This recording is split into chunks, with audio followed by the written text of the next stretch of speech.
What's up? What's going on? How y'all doing? How y'all feeling? My peeps, my peoples, we are in the building, peep squad. What's going on? It's Friday night.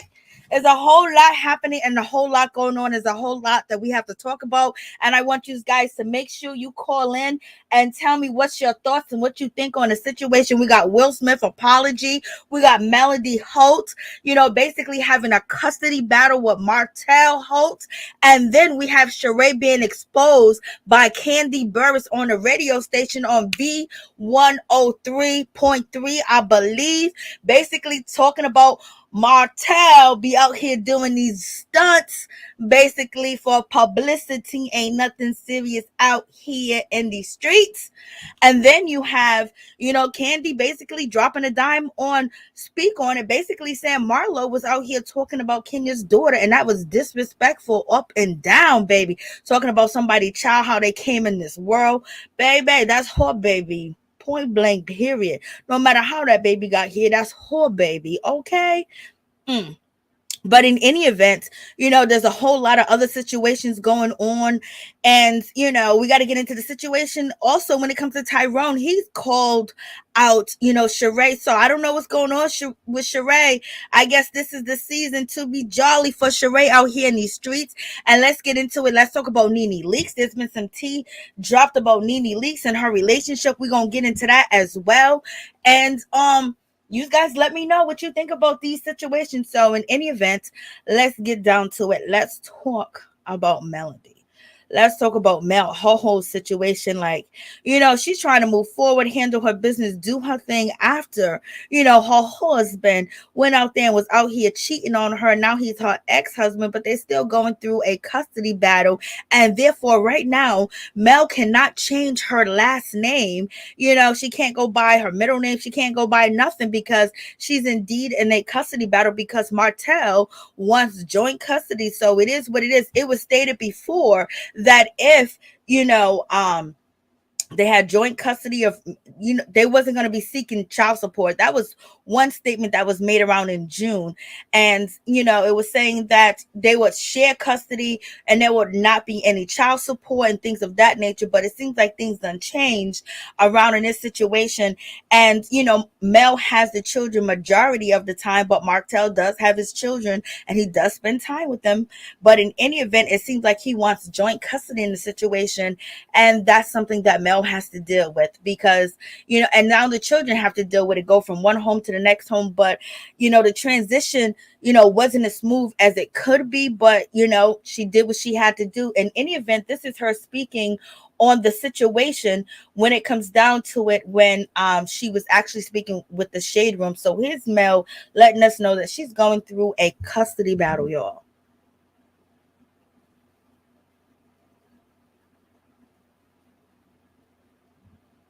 Going by Melody Sheree, or are you still going by Melody Holt? So I am going by Melody Sheree. Okay. My team fortunately has submitted my information for my handles to be changed, so I'm waiting on that. But I am going by Melody Sheree. I've already, to be honest with you, I actually had reached out to my attorney to do an official legal name change, right? And so I was planning on doing that process, thought it would be something, in 30 days or less, name change, no big deal. And then I found out that because I am currently in a custody battle, that I'm unable to change. So if you have any other proceeding happening in the state, you can't change your last name at the time. Okay. And so because, unfortunately, I am dealing with that, I can't legally change my name yet. Okay. A lot of your fans, I've been seeing the talks on social media. A lot of your fans seem to think that you are not going to change your last name because, your children have that last name. That's your, that's the family name. And that's the name that's on the business that you, help to cultivate. How do you feel about that? I definitely understand, where they're coming from. And I understand how maybe they can see things that way. Me making the decision to change my last name had nothing to do with anyone, to be honest with you. Literally, I was the same way. That's why I can say I understand. Because I remember people used to ask me, when are you going to change your last name? Are you going to change your last name? And my answer was, no. I was married. My children's last name is Holt, so I'm going to keep that last name. And literally one day I was in my kitchen, and I remember I was reaching up in my medicine cabinet to grab something, and it dropped in my spirit, change your last name. That day, I hit my management team, and I was like, hey, I'm changing my last name. The next day, I reached out to my attorney. How do I start the process to change my last name? Because one thing about me is when I feel something in my spirit, when God says go, on anything, I'm on it. You know what I'm saying? Like, I'm like, let's go. That's all I need. When I feel that in my spirit, that's it. It doesn't matter what anybody else thinks, what anybody else's opinion is. It doesn't matter. So I started moving on it, and like I said, you know, because of the fact that I am being sued for custody, I can't do it. So how do you feel about that? The custody suit that's going on right now. Now, what do you guys think about that situation? Martell actually suing Mel for custody. What's up, Top Bugatti? What's up, Hickman? What's going on? How y'all doing? How y'all feeling? What's up, Crystal? I tell you what. It's a whole different type of hurt. Yes, it is. It's a whole different type of hurt with that situation. So if anybody want to call in and tell me your thoughts and what do you think about Martell basically suing Mel for custody, and basically she's in a custody battle as we speak, as we talk, and that's one of the reasons why she hasn't changed her last name. Do you think it's wrong that he wants custody? Do you think he should give her full custody, or should they have joint custody and he have the kids on the weekends and maybe, you know, 2 weeks out of the summer? Or should he have the kids, you know, jointly? Do you think Martell will be able to be dedicated that much to do that? And also, when Martell is his children, so therefore, if he wants custody and he wants to get custody of his children, you know, he has every right to, you know what I mean? As long as he's not abusive, as long as he's not low down to the children and things of that nature. But he's the person that caused this big rift. But in any event, people do get divorced. So what do you guys think? You think he'll be a good caretaker, or do you think that he wants joint custody because he sees the children as a money bag, allegedly? Because that's what a lot of people are saying, that, you know, he's just seeing dollar signs, dollar signs, dollar signs. And some people really believe that he's legitimately, you know, wants to be their parent and raise his children, even though he couldn't do it under one household as a husband. But what y'all think about that situation? In any event, let me know what y'all think. So let's finish up what she has to say. So yes, his opinion is, it doesn't matter. So I started moving on it, and like I said, you know, because of the fact that I am being sued for custody, I can't do it. So how do you feel about that? The custody suit that's going on right now. It's very interesting. Very interesting. Yeah. I mean, we've been doing week on, week off, or when I first left in 2020, sometimes 2 weeks, 3 weeks, 2 weeks, whatever. We've been doing an exchange for a long time. So it's very interesting is what I said. What is it that he's seeking? Does he want full custody, or he just wants joint custody? We already have joint custody. Yeah, okay. So he's looking for full custody. Uh-huh. Oh. Okay. Oh, all right. That's why. So in any event, it seems like Martell is looking for full custody. So he's trying to take the kids away from Mel. And basically, you know, what's up with that situation? Like, you the one that messed up. You the one that tore up the household. You the one that did the things that you did. Like, you the one that was low down. You was the one that was deceitful. You was the one that was out here crying that you don't got enough money to take care of the children. You don't got a place to stay, blase and a third. And Melody held it together and did what she's supposed to do. Now, the way that you can hurt her is basically to try to get, you know, full custody of the children. And basically, you know, that's like, damn, like, you the one that messed up. And if you guys are doing 2 weeks here, 3 weeks here, why do you need to have full custody? What makes you think that she's unfit? What makes you think that she's not capable of taking care of them children? Because we see her go places with them, do things with them, take them on trips everywhere. They are very cultured for young children, very cultured. And, you know, their mother got the money. When we see Martell with his children, he's in the backyard with a blow up and a barbecue grill, and we don't even know if the food is all the way cooked that he's serving the kids. Okay, and he looks like he's having a hard time with the situation. But in any event, yes, he's going all the way. This is the man you want, Shereé. Like, Lord have mercy, And I think that maybe it could be as far as Mel having all these things for her children to do, and things that they're in acting classes, they're doing so many different things, they have their own studio room and the house, they record, they're basically becoming influencers. And I think Martell feels like his hands should be in that bag, and he feels like he probably can do a better job, is basically trying to have the kids out here like that. But Mel is going to make sure it's something that they want to do, and she's going to make sure that they do everything else that they're supposed to do, and she's teaching them and she's guiding them. And from the way that she has been carrying herself and holding things down, you know what I mean? Especially with their father being out here in these streets wild, and on TV wild, at strip clubs, just basically just flaunting around. He's a single man, yes, he can do that, but he's not showing that he got standards. He's not showing that he has morals or values. It's whatever he wants. And Mel is basically developing their children personality as who they are. And I don't think Martell can see outside of himself, because he thinks that he is so great, allegedly. So y'all tell me what y'all think about this situation. So this man is trying to take custody of her kids. Lord have mercy. Like, this is a crazy situation. What's up, Cage? What's up, Miracle 82? How you doing? So in any event, let's continue and then we'll move forward.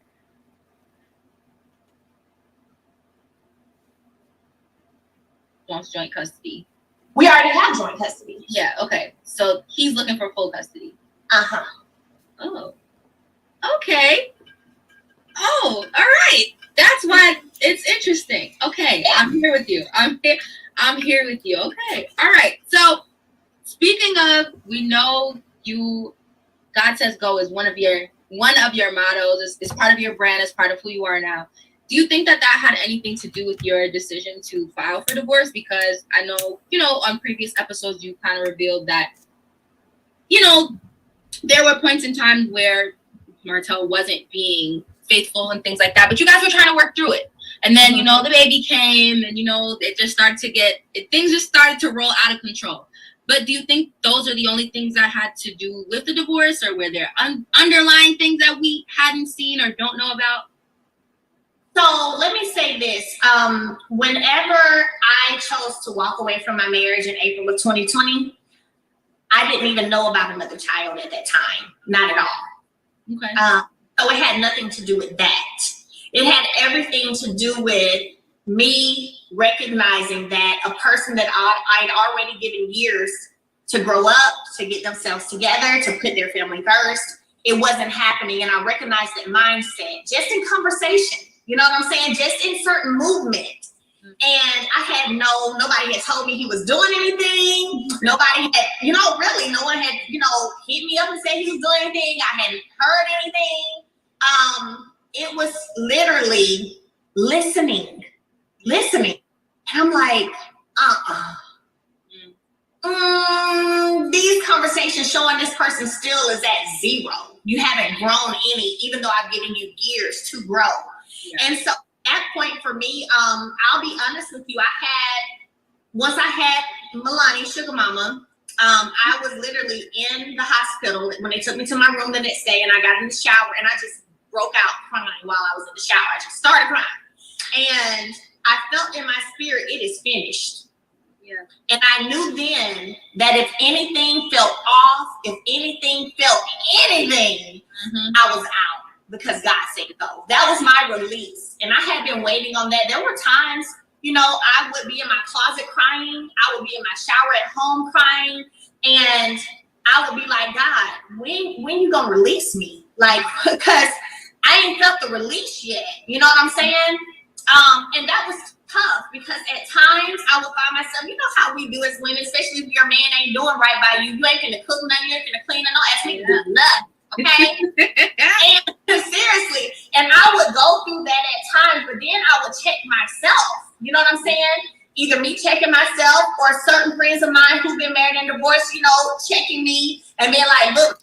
Oh, well, clearly she was unhappy. Clearly there was a lot of things going on that, that she couldn't put up with. And basically, them feelings for Martell was being removed from her. They were being removed, and sometimes it can happen overnight, and sometimes it can happen on a weekly basis, a daily basis, where your body, you just started going through all types of turmoil. You don't even know what type of turmoil that you're going through, but you're going through stuff. You're looking at things differently, you're seeing things differently, you're feeling yourself differently, and then before you know it, you wake up and be like, oh my God, it is time to go. You just listen, you just look, you watch, and then you try to run back and just say, no, maybe it's me. I'm going to run back. I'm going to do this. I'm going to be everything that he said that he want me to be. And then boom, he turn around and he slap you in the face, basically showing you that he's still that same person. No matter what you do, you're not going to satisfy him. You're not going to please him. And he's not going to treat you the way that you want to be treated, because he don't love you and he don't love himself either. That's something else that he needs to work on for himself before he can ever even be with another woman and be in a relationship with another woman. Point blank, period. Because there's some things that's going on when you can't basically tell your partner that you don't have children with, that you don't have a family with, that you don't have businesses with. You have so much on the line. You pulled yourself up from the bootstrap. Martell was in and out of jail, getting locked up for petty crimes. His life was on point, and he threw it all away because of his needs, his desires, and his wants. Instead of trying to find out, what's wrong with her, what's happening with her, what am I doing? Did I leave my phone around? Is this happening? Is that happening? And just basically telling her that I'm going to cheat. And then she says, well, you can go cheat, because basically she wanted to see if you was actually going to do it. Did you love her? Would you hold on to her? No matter if she's breaking down and she's going through it. It's supposed to be, I love you to death do us part. When you're going through depression, when you're going through weakness, when you're going through trials and tribulations, mentally and physically, where your body's changing, your mind's changing, you're growing, you see things differently. And so therefore Martell said, oh, the hell with this shit. And he went out there and did what he wanted to do. And now he's fighting this woman for, he's trying to sue her for custody. Take her kids away. Take her kids away.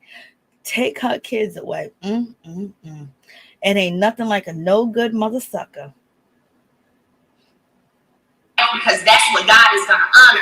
So I'm still over here after I done had my little maybe week or two where I ain't doing nothing. I'm back cooking. I'm back cleaning. Back doing the laundry. I'm like, okay, God, Yeah. So it got to the point where it was like, okay, God, when are you going to release me? Because then a few months later, there's something else. Mm-hmm. Then we're good. Then a few months later, there's something else. See, she kept going back. She was fighting God. She was fighting her intuition. She was fighting all that stuff to basically try to hold on, even though everything in her body and her mind and her soul was saying, don't sleep with him, don't cook for him, don't do shit for him, I don't want him no more, you gotta go. And she was fighting, and she was hoping, he was giving her a little hope that he was going to do right, but he turned around and did the same thing. I told you, that's how they smack you in the face. And I didn't even have to listen to her say that. I just knew it off rip, because we have all been there. For real. Mother sucker come in and you want to do right by him. You want everything to work. Sometimes you blame yourself and you try to run around and do everything to please him, and it still don't work, because he don't even know what happiness is. He don't even know what joy is. He don't even know what he wants. He thinking all these things that he sees and go past him. Oh, I want this, I want that. He's like a kid in a candy store with this fame and this little bit of fortune that he is securing. Mel secured the fortune, okay? And so just like Kenya Moore's husband wanted to block Kenya Moore's bag and wanted to make it hard for her to film, but you see, you don't have that situation on OWN network. Like, if you can see the kids, they there. The kids don't have to be there. We don't see Tisha's kids like that. You know what I mean? We see Kimmy's kids a lot. We don't see Tiffany's kids. We don't see Tiffany's child. We don't see Lou's child. You know what I'm saying? So, you got that whole situation where, Mark was basically trying to just stop her bag throughout the divorce, and she's still going through this divorce with Mark. And so it seems like, Mel is basically about to get, she's about to go through that same situation that Kenya Moore went through with Mark, and she's still going through because their divorce is still not, everything is not final yet. At first, the custody agreement was okay. And then on top of that, at least Mark wasn't a low down dirty dog where he tried to take Brooklyn from her. He already knew that, you know what?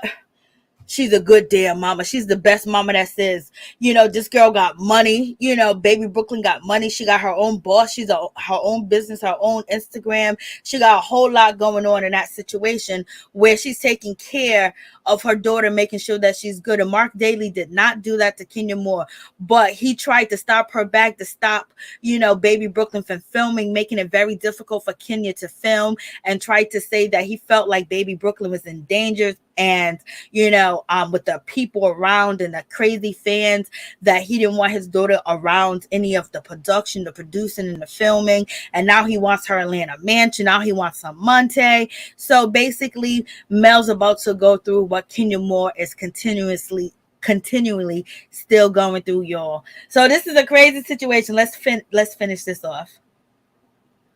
Funny, and I felt that release. Like I said, I knew then. If I felt anything, I was out. And we were literally in the middle of the pandemic. She was only 3 months old, and I was gone. I left. I left. How difficult would you say it was for you to make that decision at that point in time? At that point in time, it was actually, believe it or not, easy. Easy. I have had moments where I've walked away and left and gone back. Yeah. You know what I'm saying? But this particular time, again, because of that release spiritually, it wasn't that difficult for me. Did I still have my moments of hurt and disappointment that my marriage didn't work? Absolutely, right? Nobody thinks they're going to have a newborn baby and be leaving a marriage of over 11, 12 years, right? So absolutely, it was moments when, I felt the pain from it. Absolutely. But in terms of regretting, double thinking it, I didn't go through that this time. So I'll tell anyone, do not. All right. So that's basically it on that situation. So, Martell, he's basically keeping up the drama. So it seems like for, maybe the next part of Love and Marriage Huntsville is going to be Mel and Martell and Mel hooking up, him basically battling the Scotts for the disrespect on Sugar Mama and basically saying that's not his daughter. Then they come in close. Then he going to turn around and say he going to want full custody. And that's probably going to be the ending of the season, that Martell is walking into the courthouse and he's talking to a lawyer.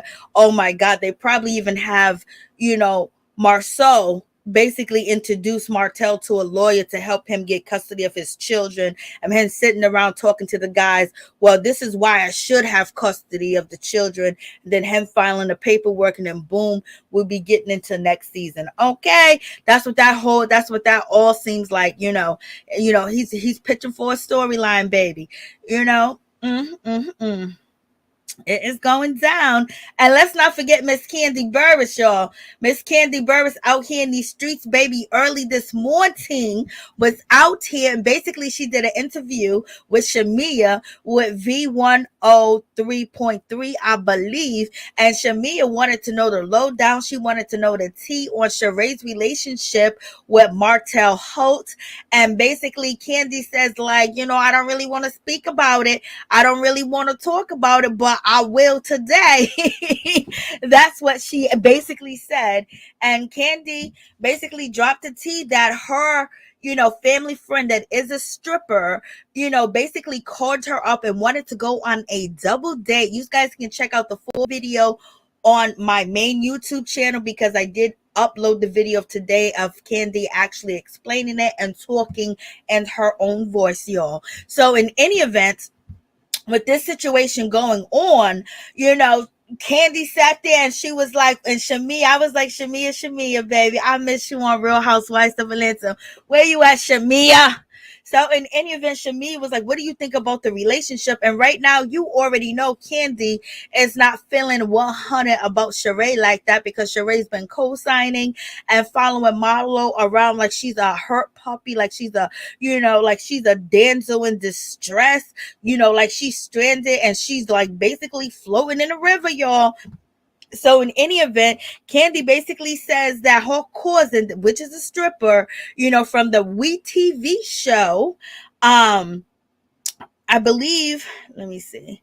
Her name is Lyrica Bell, and here she is. So basically she called up Kandi and was like, girl, let's go on a double date, because, being seen out with Kandi and Todd is a good situation. And then she was allegedly, she was inviting Martell because she wanted to double date, and they went to, Blaze restaurant to have a seat.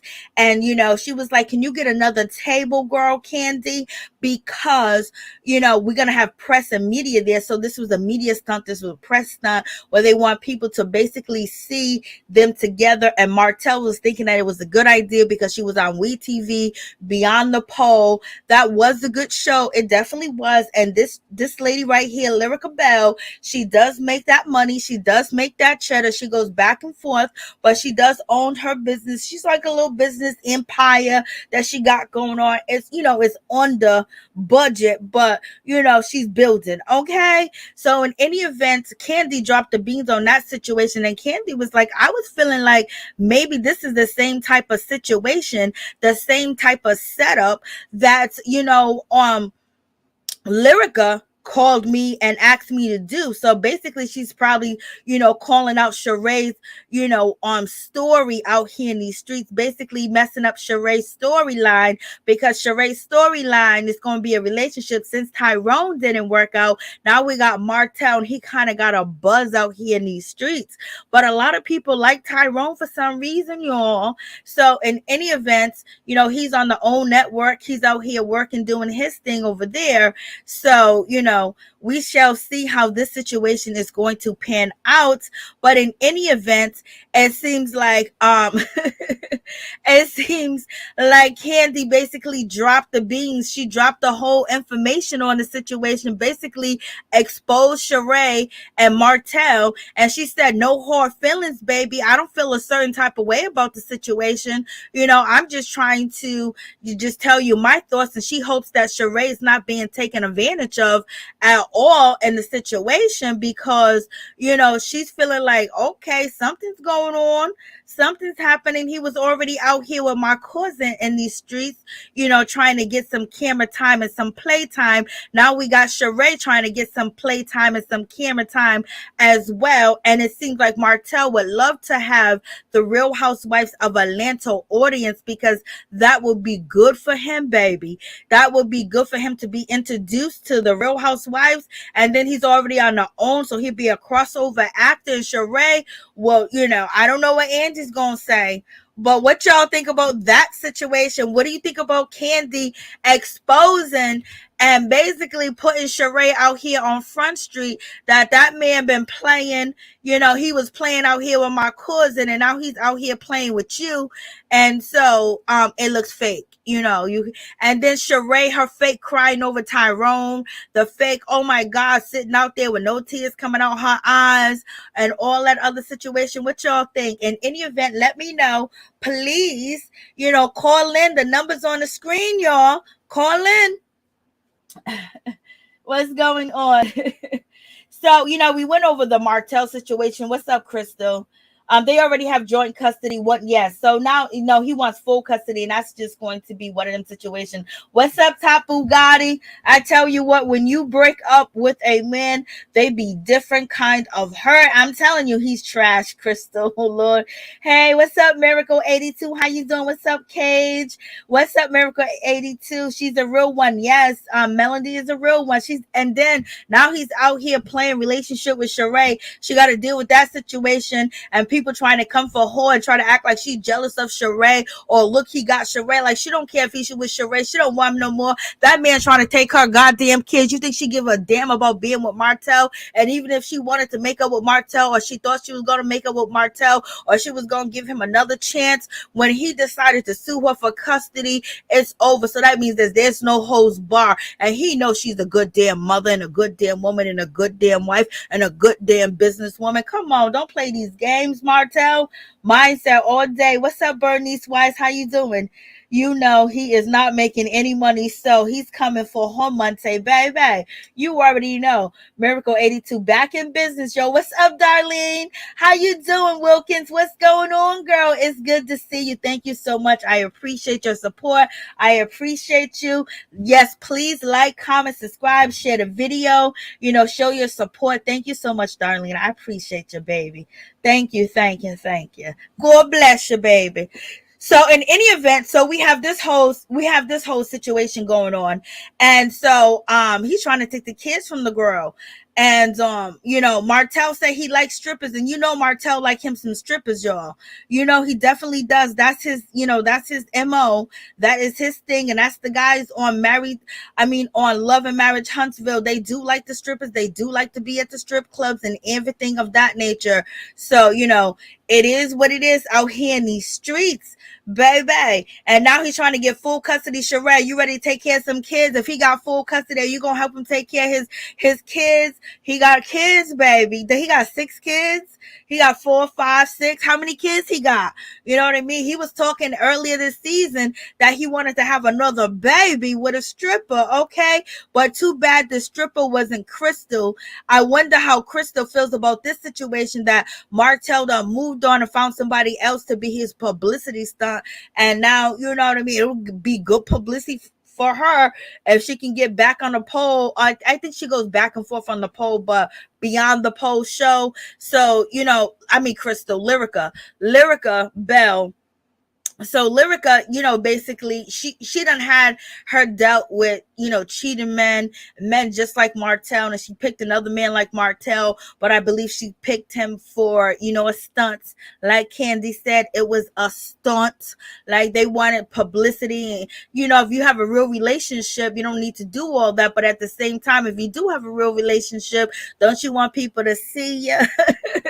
But in any event, it seems like since it didn't go viral, and the blog that Kandi said basically that came to Kandi's restaurant to record was Freddie O. And you know, Freddie O, he works with Nene Leakes. He covered Greg's funeral. He covered everything with Nene Leakes. He covers a lot of things when it comes to the Housewives, when it comes to the events. He video records, he takes pictures and things of that nature. Like, he's a friend of the Housewives and he's a friend of Atlanta, okay? You know, they call him up. Like, you know, he got that reputation. He got an Instagram account too as well.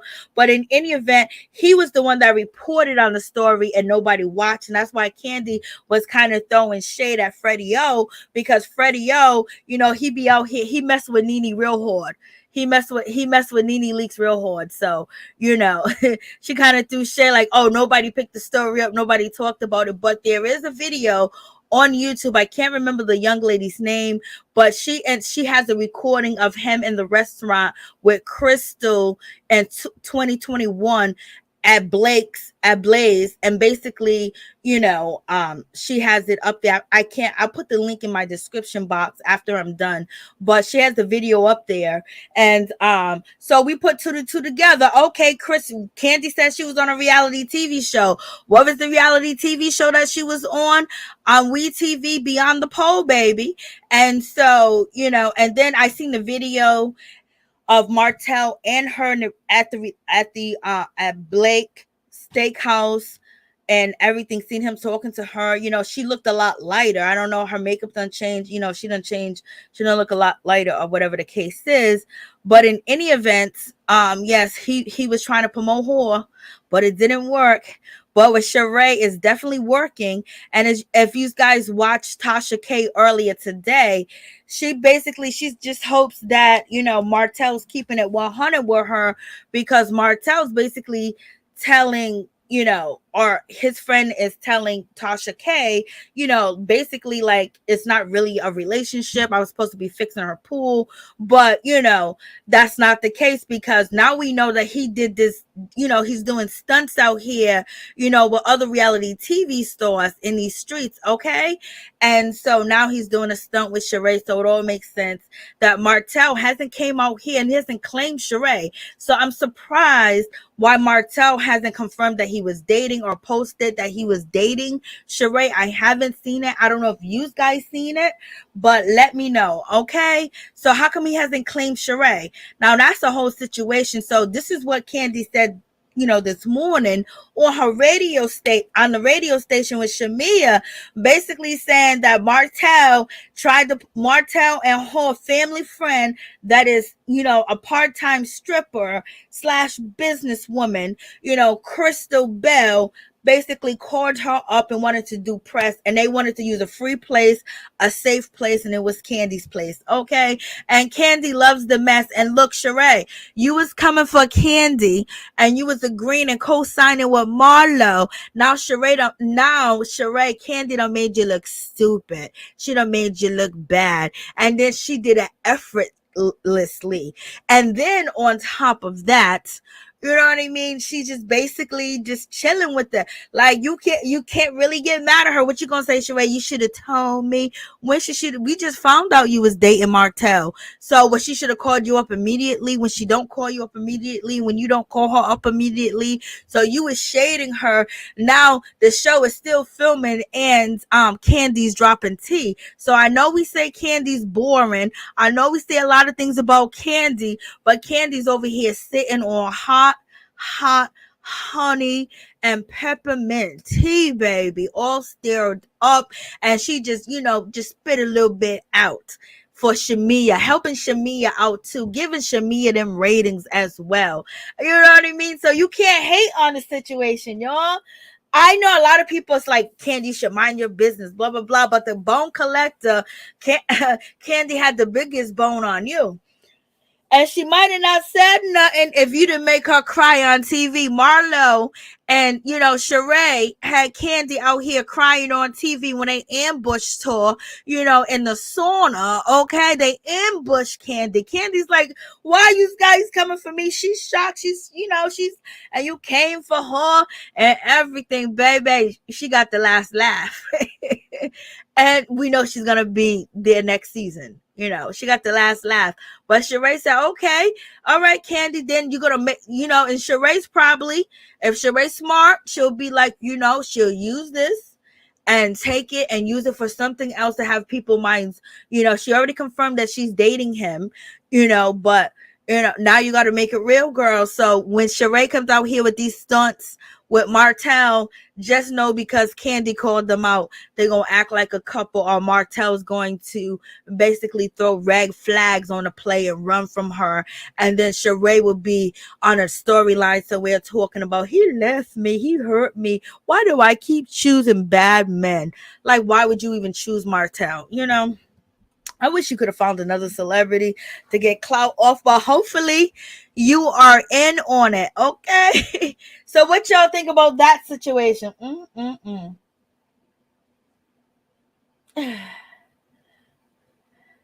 Yeah, I see Beyond the Pole. Yes, she's on there. Crystal Bell. Hey, what's up, Stone? How you doing, girl? What's up? Miracle, yeah. Don't want to play with Kandi, baby. She came through.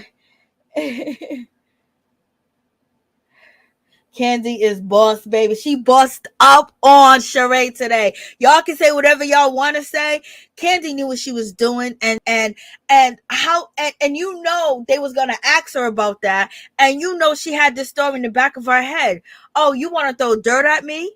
And then also, didn't Shereé say when they was in New York, when Shereé said in New York when she was getting her makeup done with Marlo, she said, well, I don't know if Todd's cheating, but she should be worried because these streets of Atlanta are talking. So Shereé came out here for Todd and was like, you know, she should be worried because these streets been talking. And that's when Marlo and Shereé was basically in the makeup room talking about, oh, Kandi better be worried about Todd. And then that's when what's her name? Marlo jumped in and she was like, and Marlo said, I didn't say he was cheating. But I'm just saying she should be worried. And then that's when Shereé got in her confessional and said, yep, she should be worried. She should be worried. And because if I was her, I'll be worried because the streets of Atlanta is talking. That's what Shereé said. And do she think Kandi was going to hold back?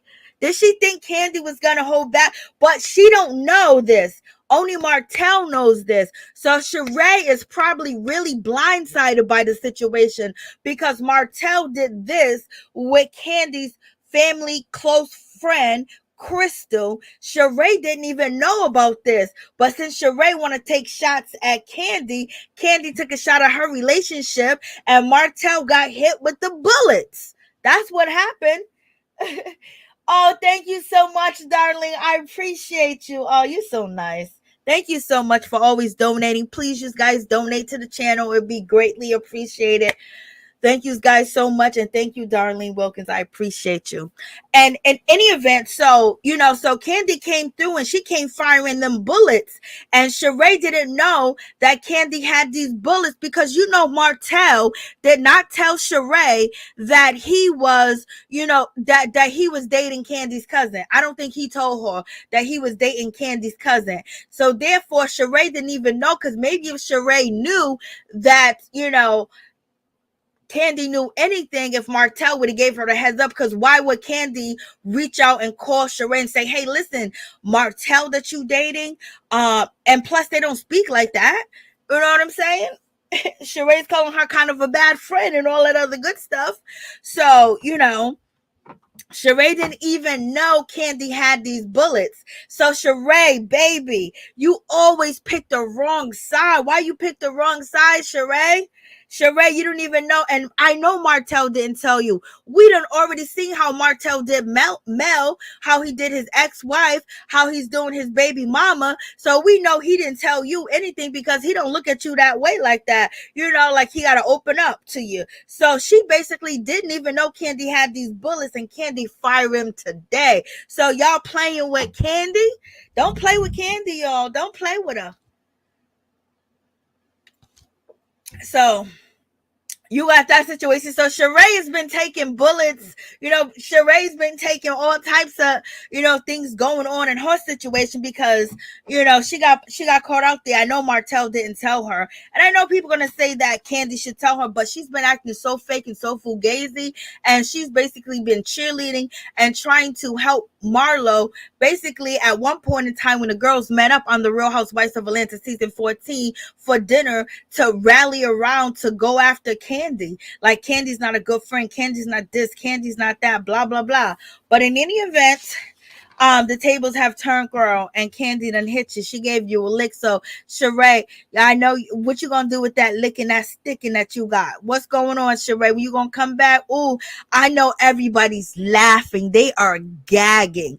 I know Drew Sidora is gagging right now. Drew Sidora and her husband gotta be like so happy and just laughing at Shereé, just calling out her bull crap because they've been trying to make, not trying to make, Drew, you done did some things. Drew's been looking crazy out here in these streets, but, now, and so they're talking about Drew, playing around Drew with fake storylines and all this other stuff.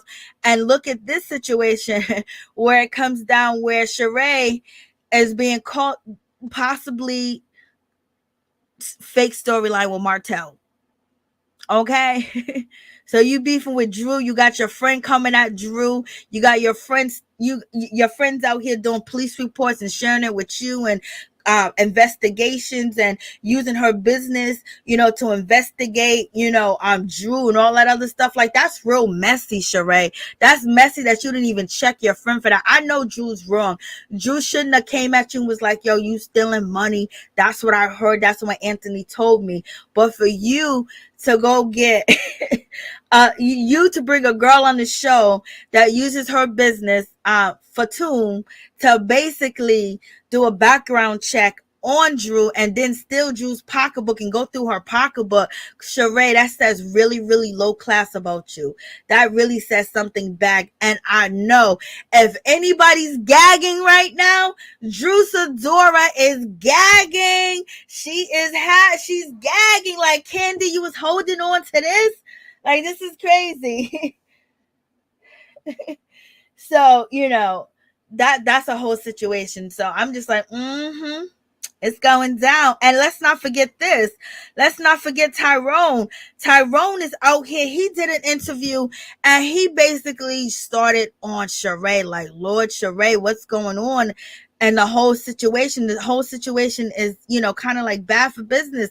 Tyrone's out here telling us, telling the Jasmine brand, like, all this information when it comes to Shereé. And he basically said that they set him up. Everything was a play. Nothing was real. Shereé knew that he could not come there. Shereé knew that he could not go to that particular, meetup spot at the bar and have drinks with her because he was on federal home confinement. So basically anything that he had to do had to be approved. The feds and whoever his people is at the halfway house, and then the government, they would have to approve for him to go to this particular spot because everything that he did was basically approved. To go to church, he had to be approved. The church, the location, the people, documentation, things had to be filled out for him to go to church, for him to see a therapist for his mental health issues. He says he has a lot of mental health issues. So that has to be approved for him to go to the doctor he go, the places he goes. So he just can't, pull up with Shereé. He said Shereé called him in the wee hours of the morning and was like, hey, I'm coming to see you. And so he thought that, hey, okay, bet she's coming to the crib because she know where he rests his head at. And then I guess when she started saying, you ain't picking up the phone, I'm over here at the restaurant waiting for you and blah, blah, blah, and all that other stuff, he said that was totally fake. And if Shereé really wanted to pull up on him, she knew exactly where he was, what halfway house he was staying at. And he said he would have preferred for her to come there and show them, what his living condition was and how strict it was when you do get out of the feds. And he did also say with that particular situation that they did talk, but she knew because she was dating him for 5 years. So Shereé wanted him to be at that location. He said that she would have to put in the paperwork, as far as Bravo would have to submit paperwork that he submits to Bravo to fill out, to basically say that he's an employee, he's a contractor for them, because they will approve of him filming because he's on camera and he's at a location, so that's a whole situation all the way together, y'all. So we got a phone call. Okay, you have to turn me down in the background, baby. Hello. Okay. Calling from New Orleans, Louisiana. Okay, New Orleans is in the house, and what is your name? My name is Rosalind Davenport. Oh, you don't have to tell me. Okay, Rosalind. Okay, so tell me what you want to talk about. We talked about Shereé. We talked about, Love and Marriage Huntsville. Okay, so you want to talk about. Okay, hold. Okay, it sounds like you're breaking up. So let me see. Okay, no. Yeah, get closer to the mic. Yeah, get closer to the mic, baby. Okay, you can hear me better now? Oh, yes, baby. We can hear you, girl. So you want to talk about Melanie and Martell custody battle? Yes, that dirty low-down scandal. Oh, Lord. There's no way he going to get those kids because Melanie is a good mom. I pray for that lady and those kids every day, 3 times a day. I keep her in prayer. But I think he just doing that for the money. Okay. But that's all. I just had to call and say that because I saw your number flashing across the TV. Oh yes, you can. I put the number up so you guys can call in. So no, basically they've been sharing joint custody, having the kids 3 times. I mean 3 weeks in a row, the weekends, and all of a sudden now he's suing her for full custody. I know that's not right. The one he needs to be trying to get full custody is from that garbage trap he had a baby with. So you say he needs to try to get custody from Coleslaw? Yes, from Coleslaw. That's who he needs to try to get custody from. He's just trying to hurt Melanie any kind of way he can. But guess what? There's a God up above. He's not going to get him. And with him and Shereé, whatever her name, she just is stupid. She know that man ain't no good man. I don't know. I guess that's a publicity stunt. That's what Kandi said. Kandi said that she thinks it is because he did it before with one of Kandi's friends earlier this year. Yeah, the girl off of the pole. He was dating a stripper on the pole. Yep, and he stayed. Yep. The pole. Lyrica. Yep, Lyrica Bell. Yes, I remember that. Where are you located? I'm in the city, New York. In New Orleans? No, New York. Oh, you're in New York? Yes. Oh, wonderful. How do I subscribe to your YouTube? So look down on your phone and you're gonna hear something. You're gonna see something in red that says subscribe. Oh, okay. So look for, like, under the video, you're gonna see like the name of the video, and then under that you're gonna see in your left in your right corner, I believe, or is it your left corner? Your right corner is gonna say subscribe, and you just click the subscribe button. Okay, I'm fixing to subscribe to your YouTube because I always look at you on TV when you come on. Oh, thank you. I appreciate you. Miss New Orleans in the house. Yeah, girl. I'm so happy I got through. I'm so glad you did get through. So, yes, he's trying to take her to court, and Shereé is out here dating this man, y'all. And, it's publicity, we're in a recession, so money is needed, and he needs it. And to me, he's like doing the same thing Mark Daly did to Kenya Moore. Yes, I said the same thing. But Melanie is a child of God. She gonna win. She gonna be on top. That's the one he needs to be getting with that crazy one we had the baby with. He needs to get that little baby from her because she don't know how to raise no baby. She raised that little girl, but that little boy talking about sugar mama made that baby sick. That little boy was already sick. He was sick the week before he went. Yeah, before he went to Martell and them, that little boy was sick. I'm looking at the little boy coughing his little heart out, pulling her hair, trying to get some relief. And then he had his nose was running, and she was, wiping his nose. And that was the prior week because I remember she went live as I was going to Whole Foods, and it was around 8:00 in the morning. You're right. Yep, it was like That's she crazy. went live from 7 a.m. to like 10 a.m. that day. So I was in Whole Foods. I was watching her, and she was feeding him gummy bears and, all that other good stuff. She said she fed him breakfast. And blah, blah, blah. I've been waiting on her reply to see what she has to say about Martell with that woman. But she ain't been coming on. She's been hiding out. Because the last video, or probably she knows the relationship is a publicity stunt. She has to deal with it. Martell has basically been rubbing her back and probably been at the house with her. To keep her quiet, to keep her calm, and put some. And he probably put a few. Probably gave her $500. Probably gave her $1,000. That's crazy.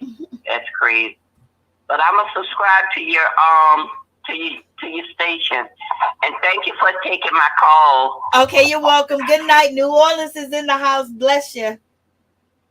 Thank you. Bless you too. Good night. Good night.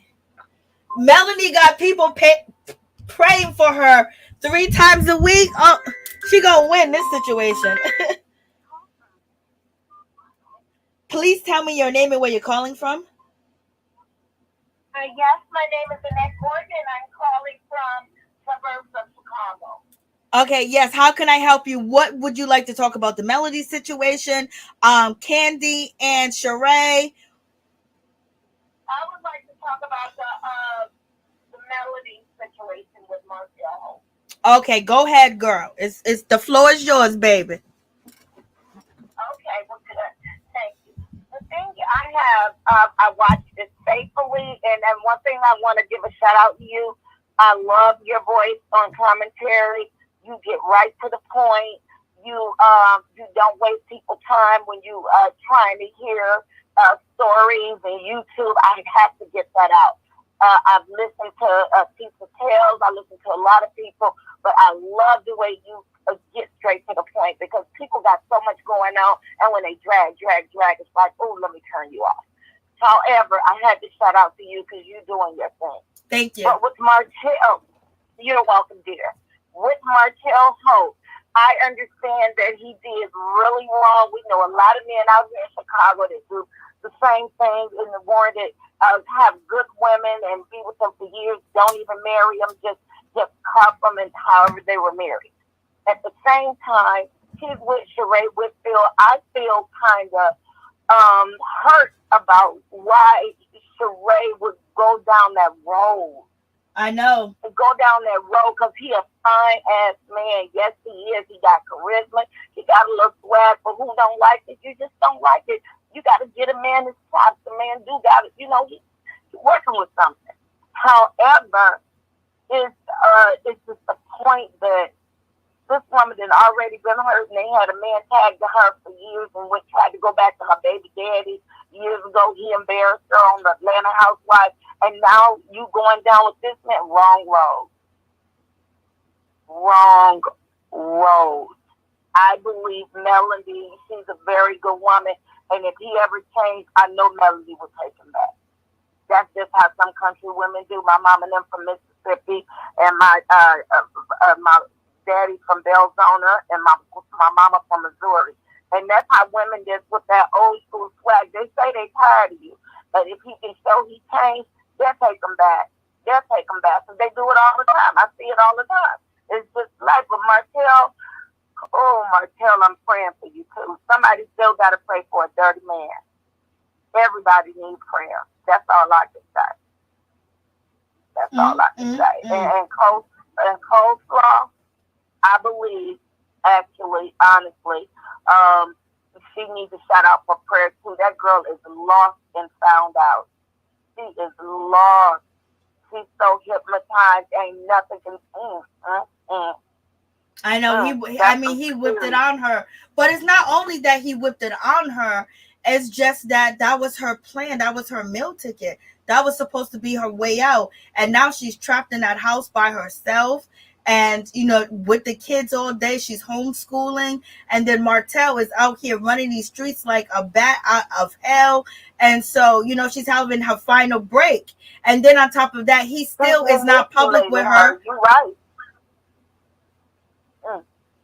You're right. You're right. You calling it like you see it. He souped her up. That house broke down. Yep. He souped her up. He told her that she was beautiful because when she's online acting up, she's like, I'm pretty, I'm this and that. These old women are jealous. You married women are jealous. Y'all are jealous because I'm this and that. And baby, her youth is withering away in that apartment. Word about Martell. Before you know it, she's going to be 40 years old. Before you know it, she's going to be 40.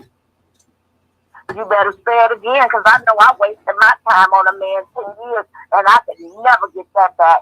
That was, I just kept hanging in there. And then no matter how your mind tell you you are a strong, beautiful woman, when you look in the mirror, it just withering away. And then you have to keep your self-confidence. Because if you don't, and you don't have a support system, you're going to lose.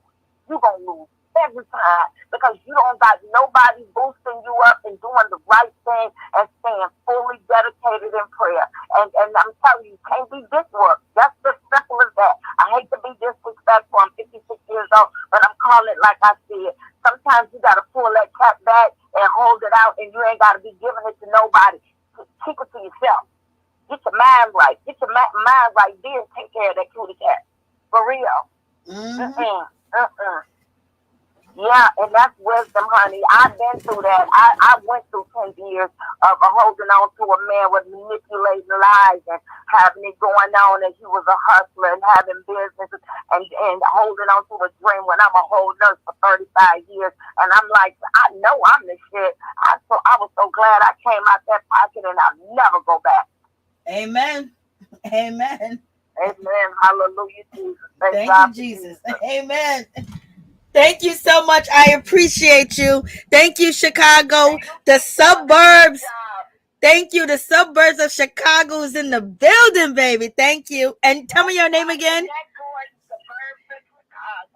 honey, I love your commentation. I will stand there and hear yours over and over because you get to the point. You ain't playing with nobody. You're straight up and down. What you see is what you get. And I love that about you. And don't you ever change. Oh, thank you so much. I appreciate you. God bless you. Okay, God bless. Have a good weekend. You too. Oh, she's so sweet. Chicago. We got New Orleans, Chicago in the building. So in any event, getting back to the situation. Oh, yeah, coleslaw. I don't know. It's going to take her time to wake up. She's still in that fog. She's still foggy, baby. So in any event, when it comes down to the situation of Tyrone basically, we was talking about Tyrone. Tyrone basically said that there's no way that he can actually film with Shereé, point blank period, because it had to be approved. Doctor's appointment, church visits, and also going to the gym had to be approved, the location and everything. The feds have to approve it. People have to sign off. People that are responsible for buildings, like the pastor probably had to sign off on the situation. Whoever owned the gym had to sign off on the information of having someone that's out on parole, on home confinement, and in federal custody, still partially, and also an ankle monitor bracelet. But Tyrone said his bracelet came off already, but I think he's still in the halfway house. But in any event, with that whole situation, Shereé been dating him for 5 years. You know what I mean? She's been up there to see him at the halfway house because that's what he thought that the whole situation was going to be, that she was going to come through. But yet maybe she didn't want to see him. Maybe she was putting on stunts that, this relationship ain't going to work. She said the sex was bad, but basically she was sitting out there for hours with Bravo and basically crying. And Tyrone said, there's no way that I could do that. Bravo would have to fill out an agreement saying that, as I'm employed for them, I'm working for them, and therefore that means that Bravo would have to give him a paycheck. And you guys already know that they don't pay the guys on the show. Okay, so in any event, he wasn't gonna film for free. That's number one. Then number two, order for him to get to that location, Bravo would have to state some type of representation, like they're taking him into their custody or he's going to be with them, and they are, producing and filming something that they're going to have to sign off for him to be there. So therefore, he would have to get the information from the feds and send it to Bravo, or Shereé would have to do that. And then, after all that's done, the feds would have to basically say if it's an approved, situation, or if it's not an approved situation at all, So in any event, he's calling out Shereé and basically saying that she lied on him, and with him sending the cease and desist letter, actually to Bravo when that, situation took place with her outside of Philly at the restaurant, is because them saying that he was supposed to show up and saying that he was supposed to be there. That's almost like saying that he's about to break the rules. He's breaking the rules. He's attempting to break the rules, and he's attempting to get into these engagements and agreements with people that he haven't got an agreement with the feds to be in agreement with him filming and being there. So therefore, the reason why he sent that letter is because he could have been violated and went back to prison. And so he felt like, you know what? Shereé is not the person for me. Shereé is not the one for me. I got to leave Shereé because basically this filming and all this other craziness that she's doing right now is going to land me back in jail. And so that's what he said on an interview with the Jasmine brand. So y'all tell me what y'all think about that situation. You believe them or you don't?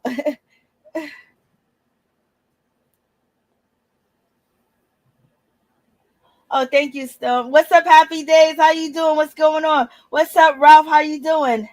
So in any event, so you have that whole situation. So Shereé has been having a hell of a week. She had Kandi Burruss exposed her fake relationship with Martell Holt, and then she had Tyrone expose, or allegedly expose, Shereé basically lying for the cameras and crying for the cameras when she knew doggone well that he was not going to be able to go there because she understood what type of situation that he was in.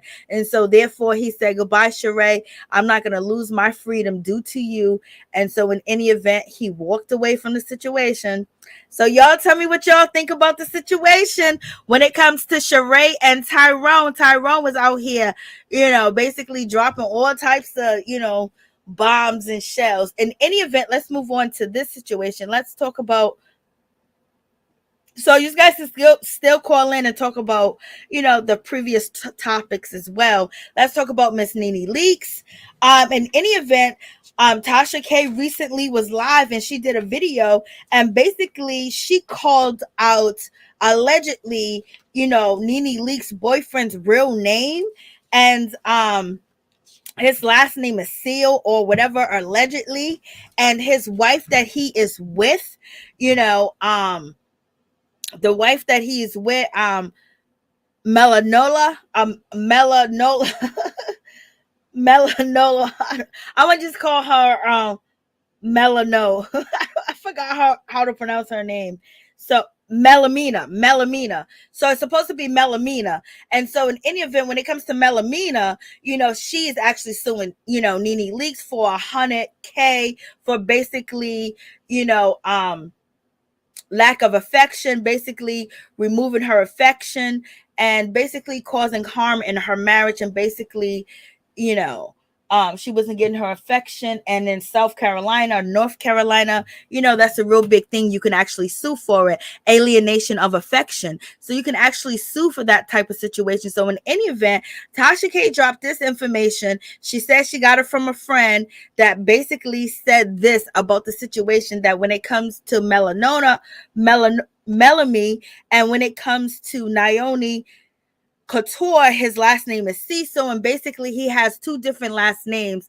Basically, what Shereé friend was saying about Sidora, allegedly he has two last names, and when it comes down to the two last names that he has, it depends on how much money he owes on one last name, and basically saying that, he has dated wealthy women his whole life, and also his wife has dated wealthy men, and she was actually dating the president of Liberia, and she was his mistress for 10 years.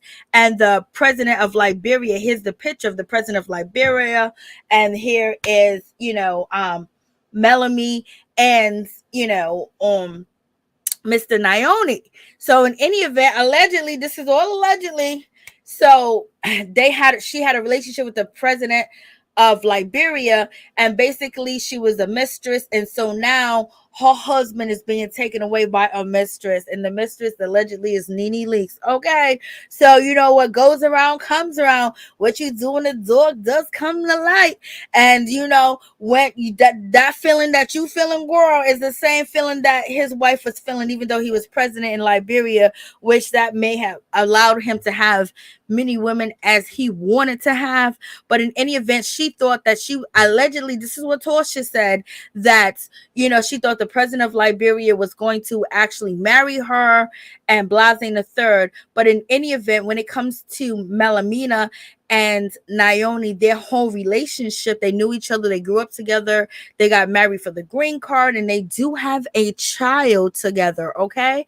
And the child they do have together. But in any event, basically what I was picking up from the story is she's a scammer. She's supposed to get 100,000 from Nene Leakes, and she was dating the president, so of Liberia. And then allegedly, if there's any truth to the situation, Lord, that that, they be out here getting that bank, getting that money. And Peter introduced Nene Leakes to Naomi Couture. Was Peter trying to get back at Nene for calling him a B word? I don't think so, because they have a good relationship, but I'm just being funny and sarcastic at the time right now. But in any event, so you guys let me know what you think about this situation. I'm just like, this is what Porsha said. She said, this is the situation. So, and a lot of people, when they first found out that Nene was going to be sued for alienation of affection by Naomi's wife, a lot of people thought that maybe he was in on it, and they know that Nene Leakes is settling a lawsuit when it comes to Bravo, and so now they checking for her monte. But if Nene was to respond to the situation, Nene would say, girl, please. That's what Nene would say. Nene would say, girl, please. Okay, so that's the situation. I don't know. We shall see how it's going to pan out, because if the man might go back to his wife, y'all, what if the man go back to his wife? Oh my God, that would be so embarrassing for Nene, all the way down, point blank, period, that he, and they would basically say that he used her. So if Nene gets tired of him and sick of him, she might keep him around just a little bit longer, just because of all this. Or Nene might say, the hell with it, F it, I made a mistake, the man done lied to me, okay? We fell in love, he was everything that I was looking for. I just lost Greg, and he came in, he swooped me up, and if he's charming, and if he's a scammer, allegedly, you already know he knew what to do and what to say, especially if him and his wife, dated married people, or, was mistresses and, gigolos and things of that nature. She probably schooled him. Allegedly, I don't know. That's what they saying. That's what Porsha said. So go see her.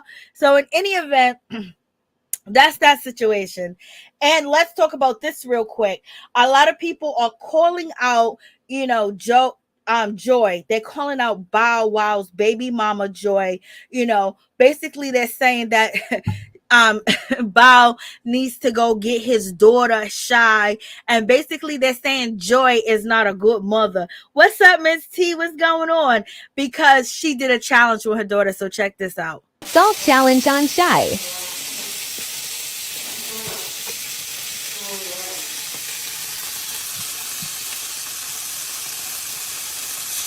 Shy.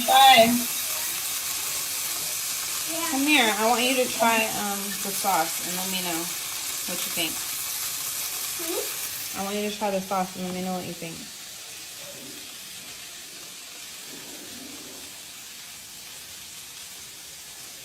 You don't like it?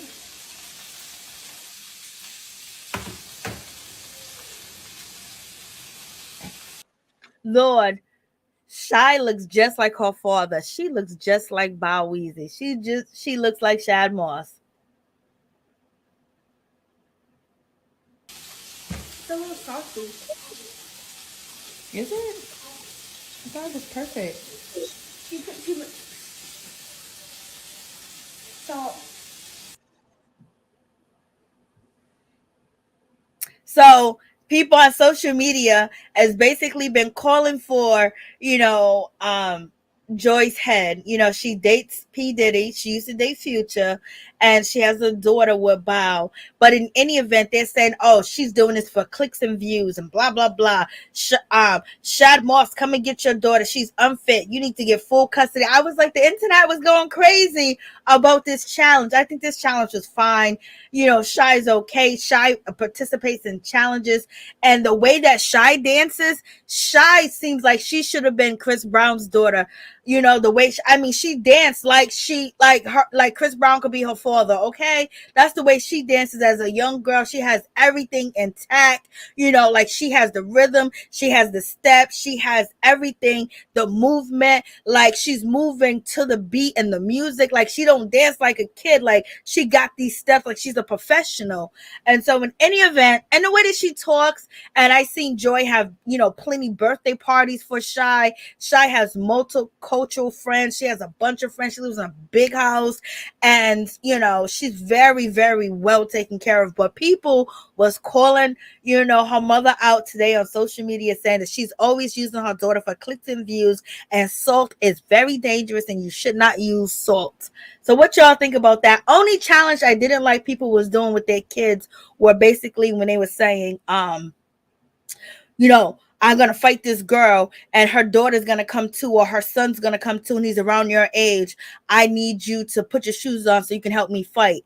I didn't like that. That right there made me feel a certain type of way, because it seems like it traumatized the kids. I know people say that, this generation that we have now, they're just so soft. But at the same time, like, your parents telling you to fight. Usually your parents don't tell you to fight. Now your parents telling you to fight, So it just seems like, and then some of the kids were crying. Some of the kids was ready. I didn't like that challenge. But in any event, that's that situation.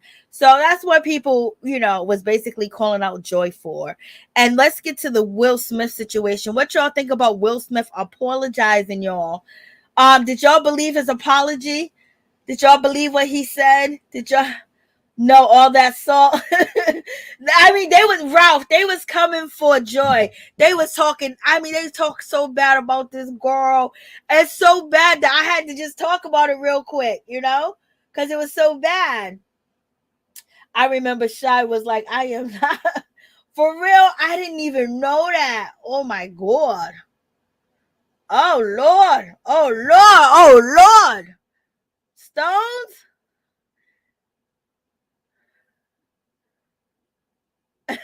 She may have talent, Ralph. Ralph is too much. Darling.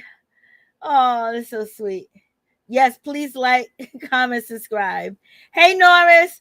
Shereé is making a rookie mistake by being with Martell. Oh, rookie mistake. I don't think she can make rookie mistakes. She's been in this business so goddamn long. Just say she's stupid. Just say she doomed. But we shall see. It might pay off. It might pay off.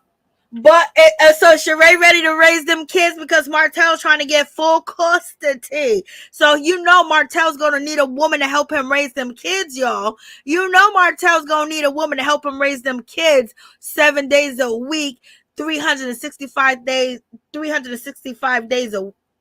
a year. You know what I mean? Just say if he does get custody. I don't think he's going to like that. The judge is not going to take away Mel's custody to this dude. Okay.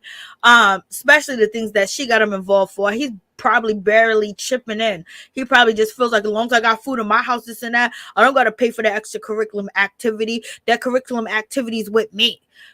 So in any event, is Shereé ready to do it all over again? Is she ready to be in the house? She ready to be with the kids? Martell's trying to get a daughter any way he can. Baby.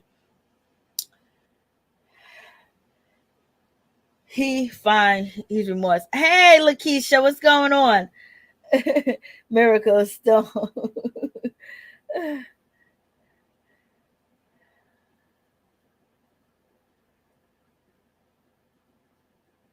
Oh wow, I didn't even know that, girl. That's new tea to me. That's tea to me, baby. That is a shame. But that's a shame. Well, we already know what he likes. The brat told us he discriminates. She was real offended. Oh my God. That is crazy. Crazy. Okay, so yeah, let's check out Will Smith apology real quick. It's somewhere here.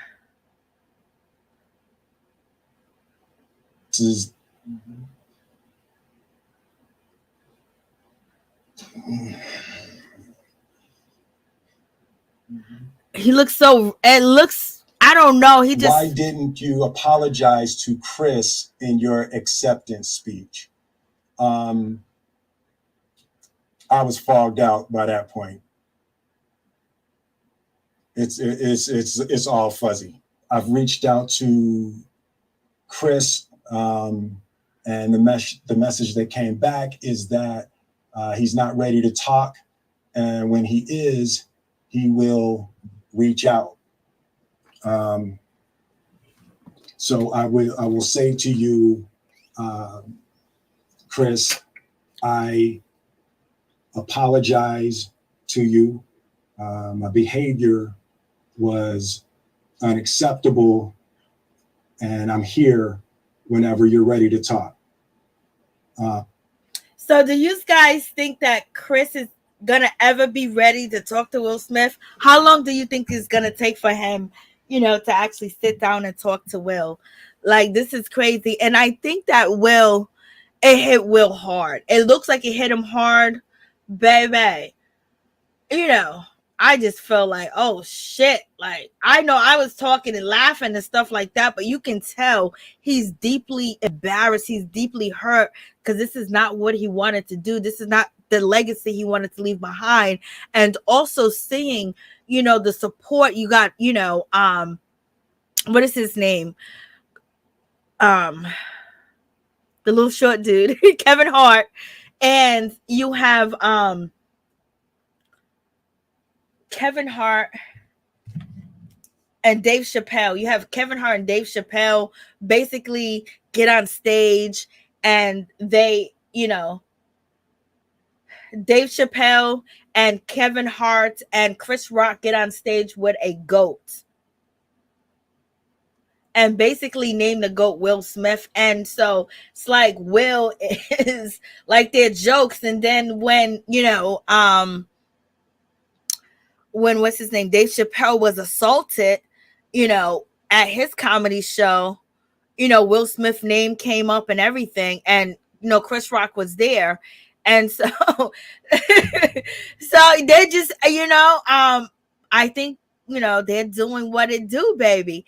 And from what I'm hearing or what I have heard is that, Chris Rock he had to let it go. He let the Will situation go. He let it go. He had to let it go. He had to move forward. He had to move on. And so this is why you see him joking about it. This is why you see him doing stand-up, or people around him is doing stand-up about it.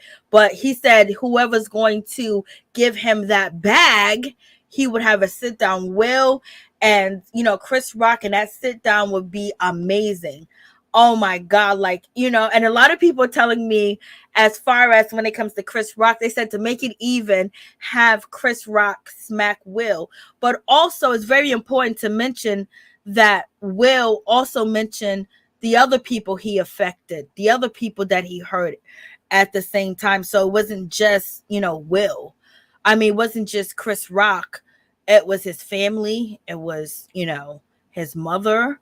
And also he basically, everyone talked about Questlove, and he wasn't able to, shine, and so many other people wasn't able to shine that night because of Will. And, that's the last thing Will wanted to do on that type of level, as far as block shine from anybody else that's coming up because of as hard as he worked. So I think it just hit him so much, and Jada's basically telling him to face it, and he tells us, like, stop blaming Jada. They ain't gonna stop blaming Jada. So in any event, let's continue.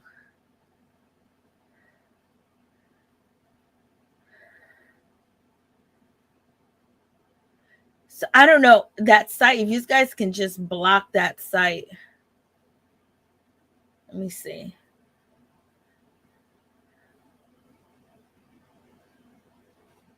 I guess they changed their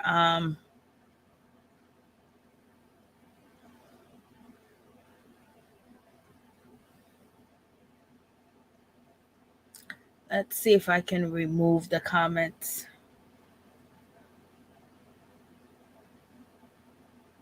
Time out to use to block that, dating site that keeps coming up, because it's mess.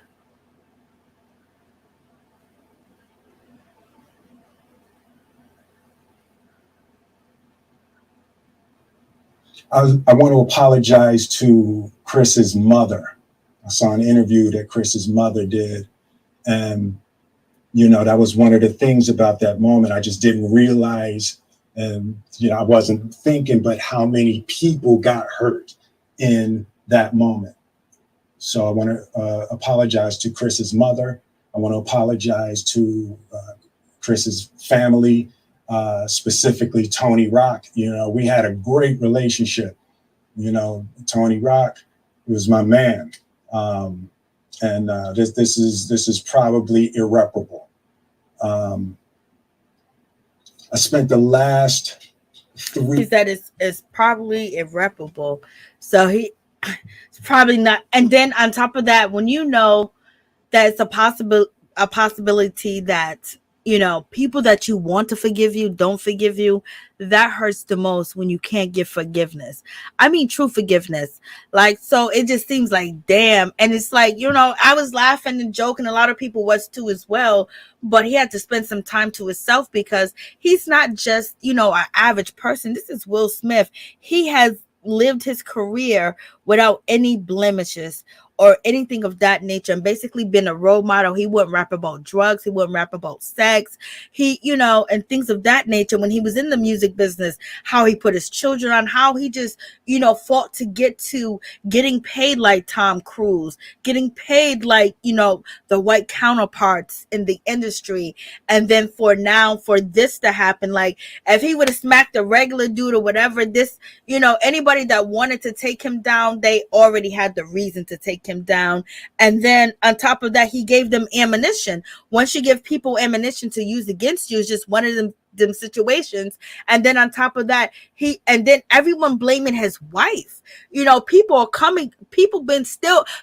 still calling for Jada's head. They're still calling for her head. So let's continue.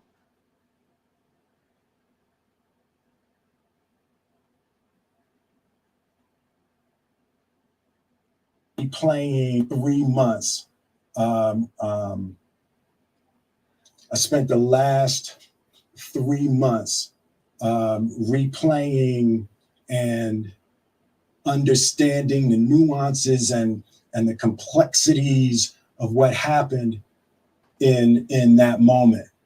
And I'm not going to try to unpack all of that right now, but I can say to all of you, there is no part of me that thinks that was the right way to behave in that moment.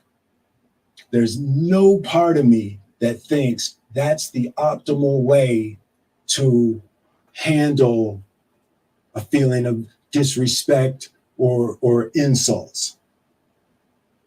After Jada rolled her eyes, did she tell you to do something? No. It's like, you know, I made a choice on my own, from my own experiences, from my history with Chris. Jada had nothing to do with it. I'm sorry, babe. Let's say sorry to my kids and my family for the heat that I brought on all of us. To all my fellow nominees, you know, this is a community. It's like I won because you voted for me, and it really breaks my heart to have stolen and tarnished your moment. I can still see Questlove's eyes. You know, it happened on Questlove's award, and you know, it's like I'm sorry really isn't sufficient.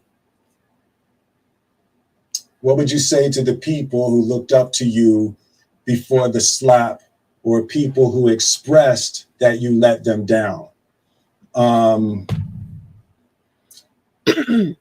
So he's going to answer that question. The milestones and the roads that he have traveled and the things that he has done and the doors that he has opened for so many different actors, actresses, and just having his own production company. Sometimes he's human. You know, I make mistakes all the time, big mistakes. He made one big mistake, baby, and it's a huge mistake. But do we go forward with Will, or do we continue to bash him?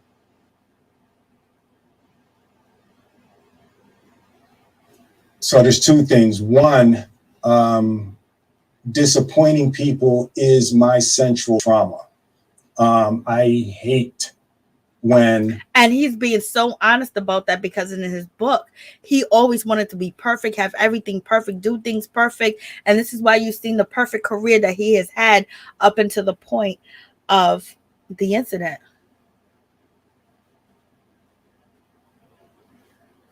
But there's two things. One, disappointing people is my central trauma.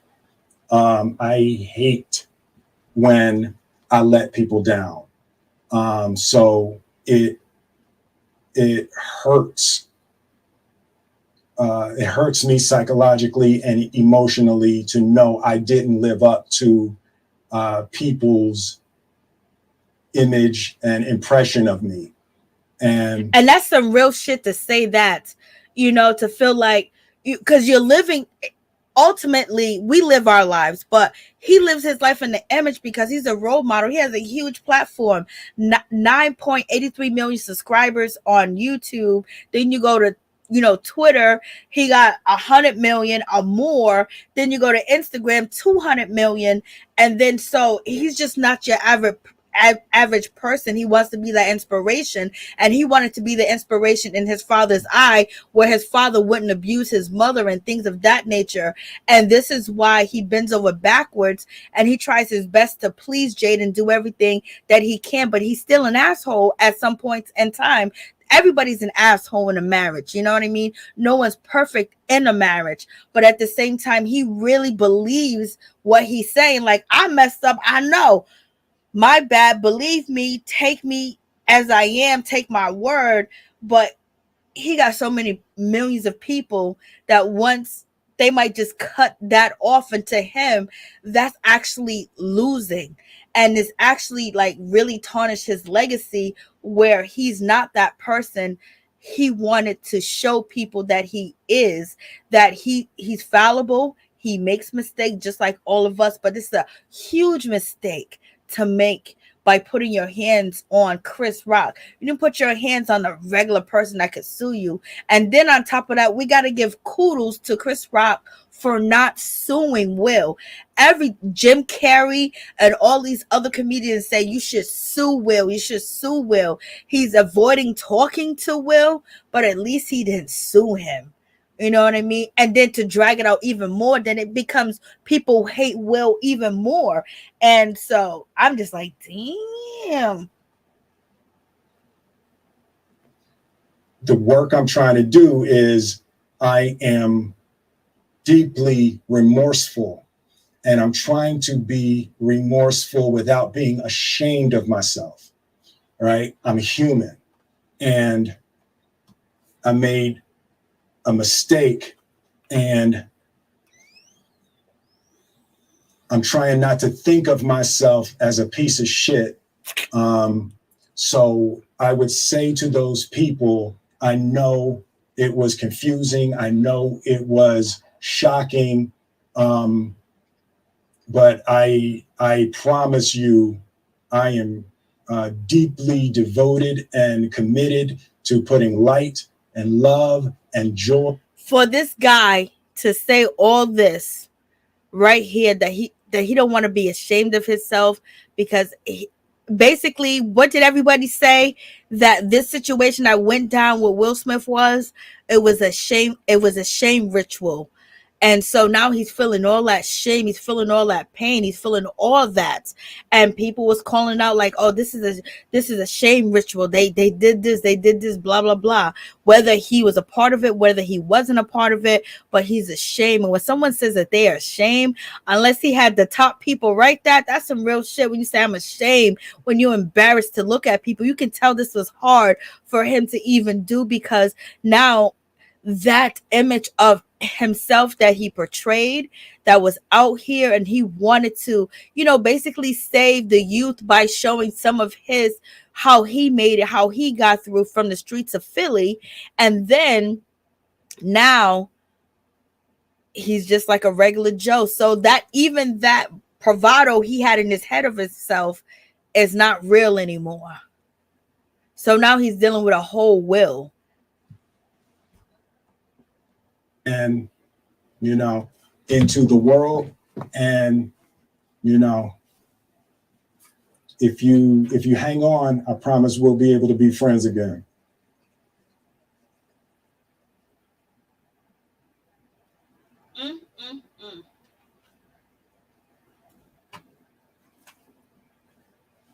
Lord have mercy.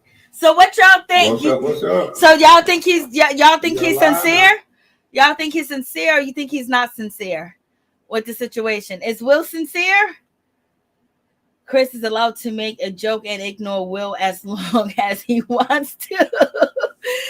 He apologized to Tony Rock. I said Tony Rock should have been out here killing it because Tony Rock is cool with Will, and you know, Tony Rock was reading Will. He came through. Remember, I tried removing the troll comments. I could not. I tried too. Solid. The embarrassment ritual. Yes.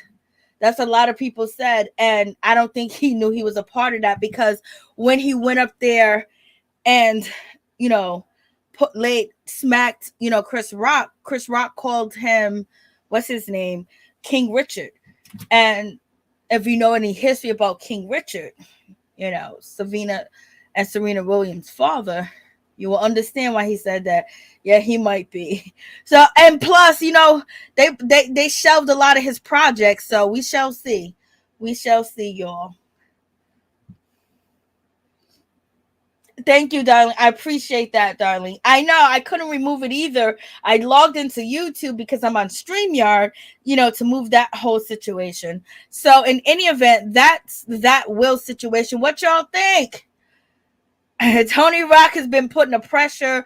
Dave Chappelle has been putting the pressure with Chris Rock. So when Dave Chappelle is doing stand-up, Chris Rock is somehow there. When Chris Rock is doing stand-up, Dave Chappelle somehow there, and they throw in a Will Smith joke. You know what I mean? Yeah, so, you know, we got that situation. So we covered Will and Tony Rock. Who is next? We got the pastor. But before the pastor, let's get to Khalees. I did the video on Khalees. It's not even like I'm a human being, so I get pissed off and I get ticked off, right? I'm an artist, so I am, as Erica said, I'm sensitive about my shit. The reality is, okay, is that my real beef is not only with Beyonce, because at the end of the day, she sampled a record, she's copied me before, she's done it before, so have many other artists. It's fine. I don't care about that. The issue is that not only are we female artists, okay, black female artists in an industry that there's not that many of us, right? We've met each other, we know each other, we have mutual friends. It's not hard, she can contact, right? Ash Nico, who's what, 20? She's a young white girl. She reached out when she freaking, like, it's just common decency, right? It's common decency, especially because, as so many of you pointed out, as though I don't know, but let me help you, okay? I know what I own and what I don't own. I also know the lies that were told. I also know the things that were stolen. Publishing was stolen. People were swindled out of rights. It happens all the time, especially back then. So it's not about me being mad about Beyonce. Everyone's like, you're all sheep. And I'm talking to the people who are obsessed and blind, just like, ooh, like, it's so dumb. It's so ignorant. It's so ignorant. She's one issue because it was stupid and disrespectful, and she should have at least reached out. But the real issue is the fact that the people like Pharrell and like Chad, who excuse me, she just said Beyonce was dumb and she should have reached out. Lord have mercy. Lord, tell me she's not dragging. Tell me Khalees is not talking mad-ish. Khalees is basically, she's calling out Beyonce. Chad really is like an amoeba and just, he's spineless. Chad really is like an amoeba and just, he's spineless. It's a miracle he can keep his neck up. But Pharrell knows better. And she's basically saying, homeboy and Neptune's Chad, he's so spineless. I'm surprised he can keep his neck up. Oh, she's throwing them shots, baby. She's throwing them shorts. This is a direct hit at me. He does this stuff all the time. It's very petty. So she's saying that Pharrell does this stuff to her all the time because allegedly she's saying that he stole her masters. You know, she was supposed to give producers credits on certain songs and she didn't. He took the credit, and the songs that she wrote, he basically took the credit as he wrote the songs and things of that nature. So she's throwing all types of shots and she's pissed off, baby. Okay. Very, very, very. And the reality is that it's frustrating. I have the right to be. The reality is that it's frustrating. I have the right to stuff all the time. It's very petty. Very, very, very. And the reality is that it's frustrating. I have the right to be frustrated. Why? Because no one had the human decency to call and be like, yo, hey, would like to use your record. Which, by the way, the reason I'm annoyed is because I know it was on purpose. This is not like some, oh, they were in the studio. No, this was an on purpose direct hit, which is very passive aggressive. It's very petty. It's very stupid.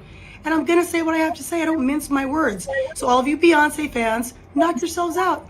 I'm not mad like that. It's not about me being.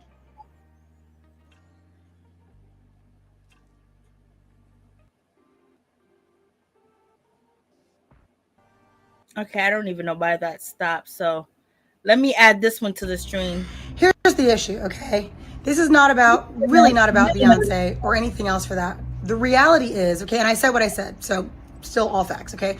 But the reality is that this is more about the fact that, like, there's a lot of hypocrisy and there's a lot of nonsense. So we've got Pharrell, who did an interview, I think last year, talking about artists' rights and how people should be able to rework their deals and artists should be getting credit for what they've done and all this stuff. Where in reality, when I was signed to him, I had the same manager that he had, and he has writing credits on my records, okay, all my singles, coincidentally, and he never wrote a song, a lyric a day in his life, okay? And so, yeah, that's a problem. Number two, we've got Beyonce, who, like I said, out of human decency and artistry and female, just all of the stuff she sings about, all this empowerment and stuff, I don't talk about it, I am about it, okay? So the reality is, all of this female empowerment stuff, it only counts if you really do it.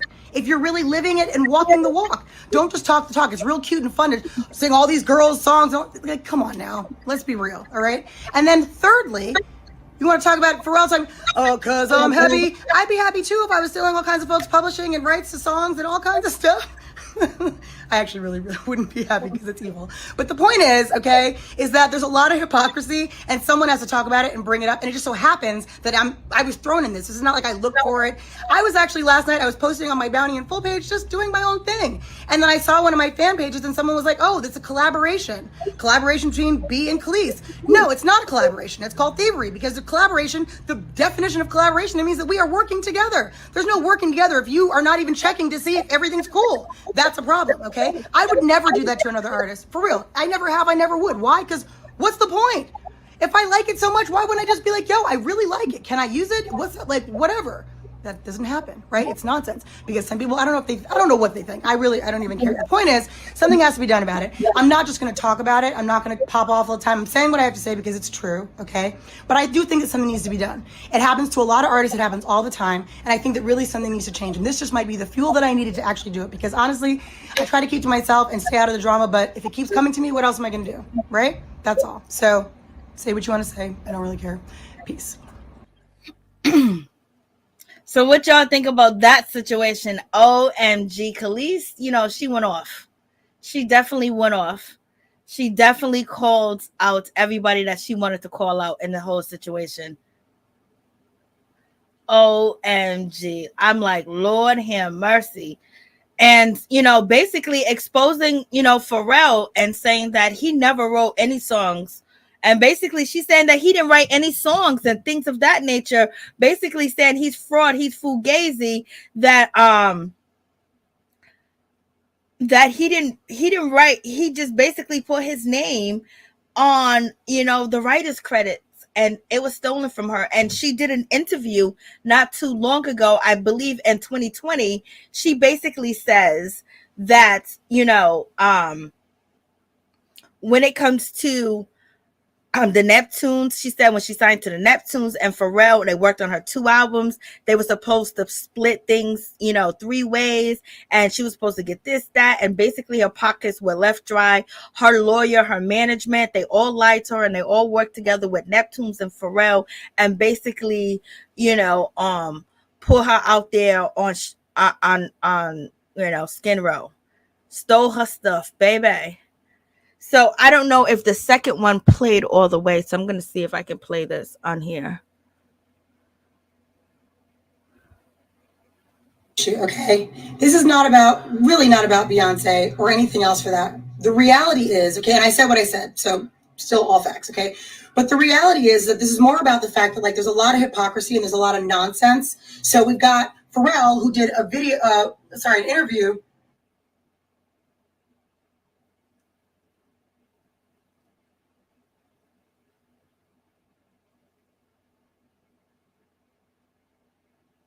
Yes, she's very passionate about the situation. She's not playing.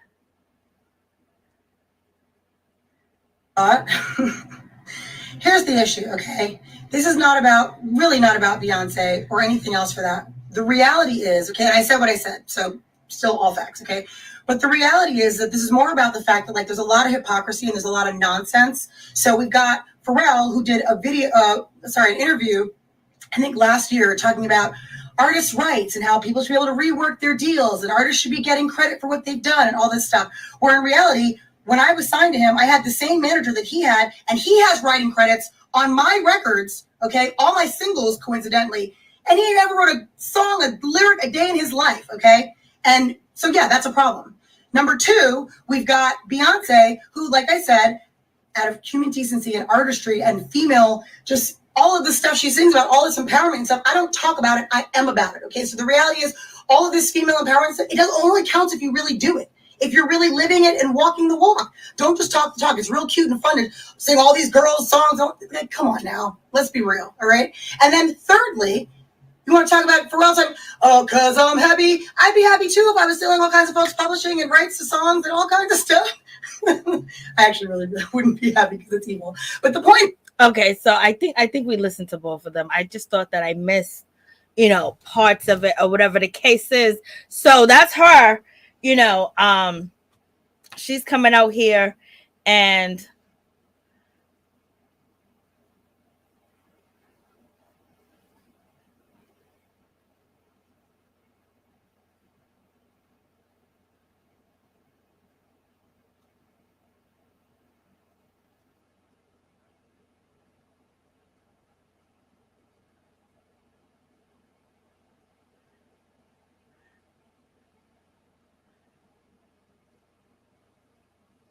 so anyways, I'm trying to remove that to user. So in any with the adult, but in any event, with that whole situation going on, I'm just like, OMG, like she came, yes, she was shading y'all. Khalees was definitely out here shading. And you guys know she recently just lost her husband, Mike,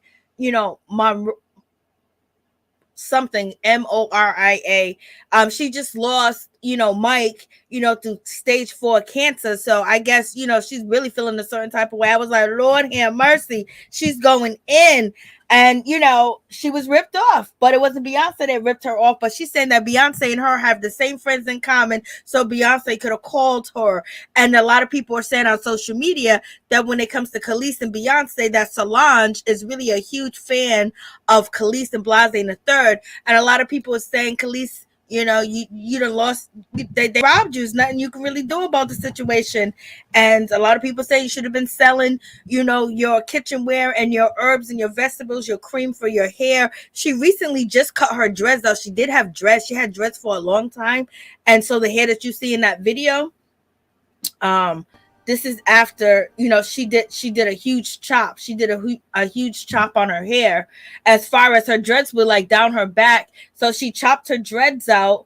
I mean, like from the end, she combed them out, chopped some of them out, and then boom, this is the hairstyle that we have. So you guys let me know what y'all think about that situation. She came out here, and you already know the last person that came out and basically said something about Beyonce was your girl, and her career has been canceled since then. Okay.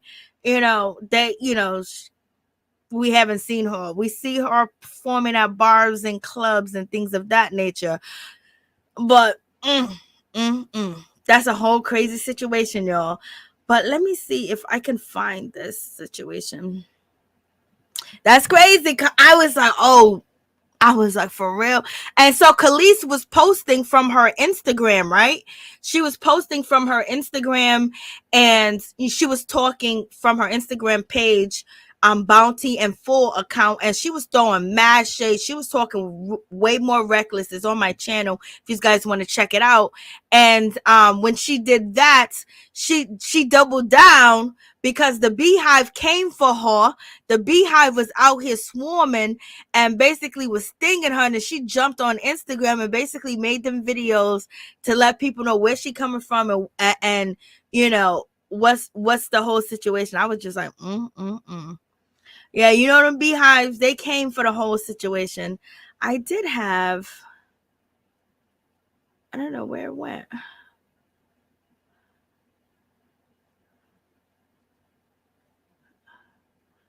I had something posted that was supposed to.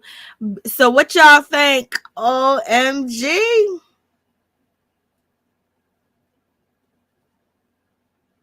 have no idea where that post went to. So, I'm like, what to the left?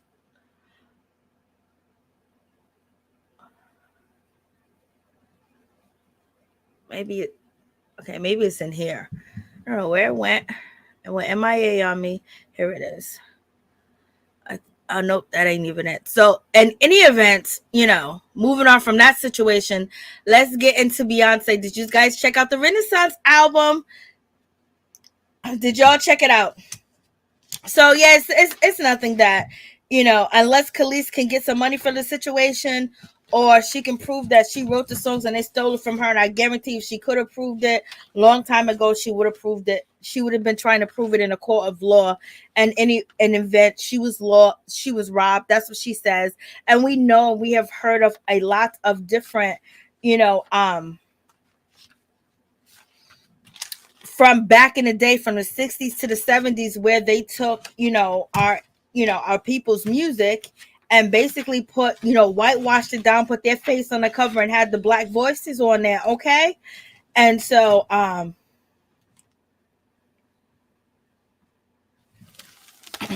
so she could have a point. And a lot of people talk about their masters and it being stolen or them not getting the credit, blase and the third. And she said it happened a whole lot back in that time. And, a lot of artists would speak on that. But did y'all hear the Renaissance album? These are the songs that I listened to. I Am That Girl. That's on the Renaissance album. I thought that song is trash. I did listen to that song in a full. And when I listened to the song, I just wrote the first thing that come to mind. And then Plastic Off the Sofa. I thought of Zane, like ZHANE. Hey, Mr. DJ song. It was an okay song. It was like basically, a song that you listen to in a restaurant. But it had a nice beat. The beat was really, really good. And then the other song that I listened to, All Up in Your Mind, on the album, it was like All Up in Your Mind was like a good song. It was like dark. It was like cubbly, like cubby, like clubbing, like a clubbing type of situation. Like you want to jump around, you want to move around and things of that nature. And like it was almost like a party song, and it was basically saying I'm with the ish, I'm with the shits. So that song was pretty decent. It was a little dark, but like you want to be in a dark moment, you want to be somewhere dark with this song. You want to be somewhere where like the music is on, the everything is dark, everything is glowing in the dark, baby.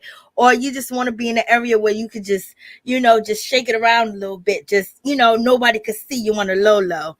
So it's like a party song. And Virgo Groove, that's on the album too. Virgo Groove, that was a good song. That song was on point. It had like two sides to the song. It was like two songs in one. This was a song that you definitely could be outside. You could definitely be chilling, fishing. You could definitely be out on a yacht. You could definitely be out on a boat listening to this. Like this song, Virgo Groove, was a good song. And then at the end of the song, like probably like maybe 2 minutes before maybe a minute before the song's supposed to end, or maybe 38 seconds before the song's supposed to end, she started killing the ad-libs. She started killing it. I was like, oh, and I mean, she started to go, the ad-libs was crazy.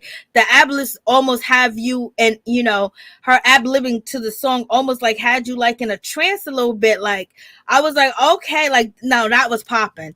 That was, that was definitely on point. And the end of the song, she just recently killed it.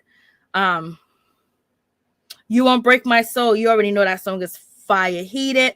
That song, it was kind of like rappy.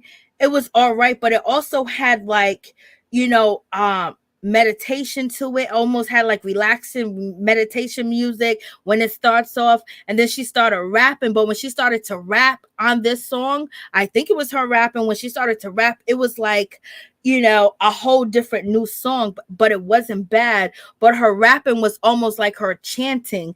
It was like she was saying a chant, basically to tell you who you are, and basically to say this in the mirror when you look at yourself. To me, so that song Heated, to me, that's what that stands for. Cozy was okay. But Cozy and Heated almost had the same beat, in my opinion. And then All Up in Your Mind, that was fire. That's all I need to say. And the song Move, I think it's MOVE, Move, because I don't know, water waste on this freaking phone, and it's not even clear. So the song Move, that song, when you get to 2.15 of that song, oh my God, it has the best beat, and she's doing something that I've never heard of that really just sounds so good. It's like soothing to you. At the end, the whole song changes. So most of this album was like one song with like 3 songs inside of one song. And this is why some people were saying that Beyonce was biting and things of that nature. But like the song would start off like one total way, and then in the middle part it'd be a different way, and then at the end part it's a whole nother song, like a whole nother beat, a whole nother everything. I was like, girl. And then also so that song was like, cool.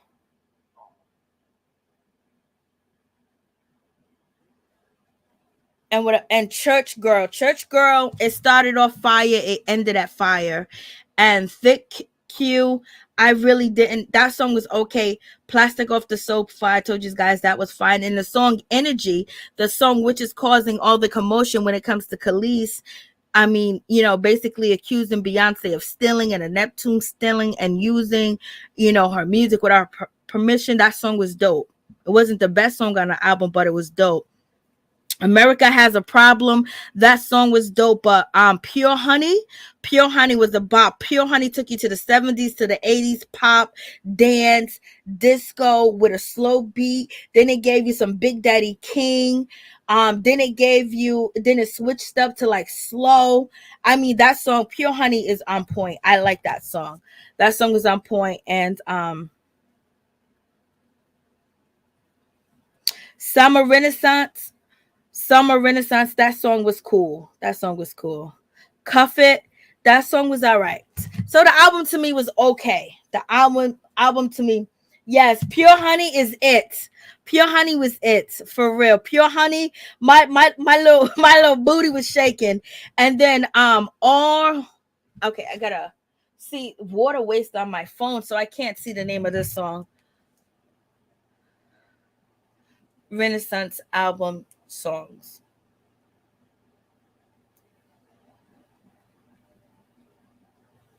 Let me see which one it. Oh, Alien Superstar.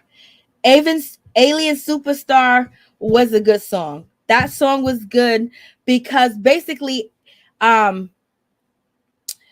was almost like basically, it was almost a chant too, but it was kind of like when they used to rap back in like 96, 97, 98, and they would just say the words and just like talking fast, but saying some real shit at the same time, like Tupac used to do at the end of Hit 'Em Up. That's how it kind of like sound to me.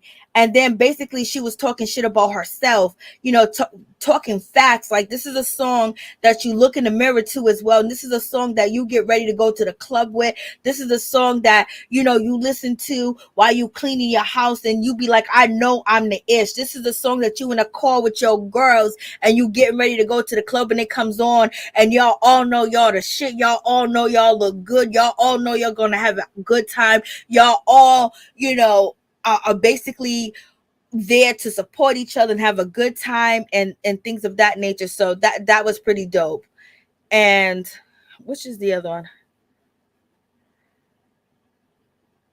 Cuff It. I like Cuff It though. Cuff It was good. These songs old. I don't know why it says old school.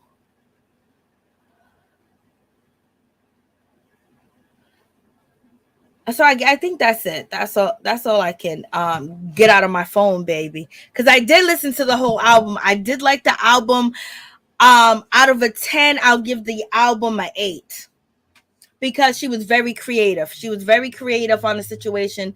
She was creative. You know, a lot of people say that her creativity came from somebody else, Blase the third, but it was creative. The way that she rapped and the way that, you know, she had the church music. Then she had like, you know, she mixed it up with like the Temptations, like the Marvin Gaye's with the disco music, you know, a little bit of soul gospel music at the same time and having that sharp beat. So some of them songs was there, you know, and then she gave you the dance music. So, you know, but also it just seems like that might have been only because I guess this is the new wave of making songs, as when you make one song, you know, it's 3 songs in one. And we recently seen Nicki Minaj do that on the last music that she drops. So y'all tell me what y'all think about that situation.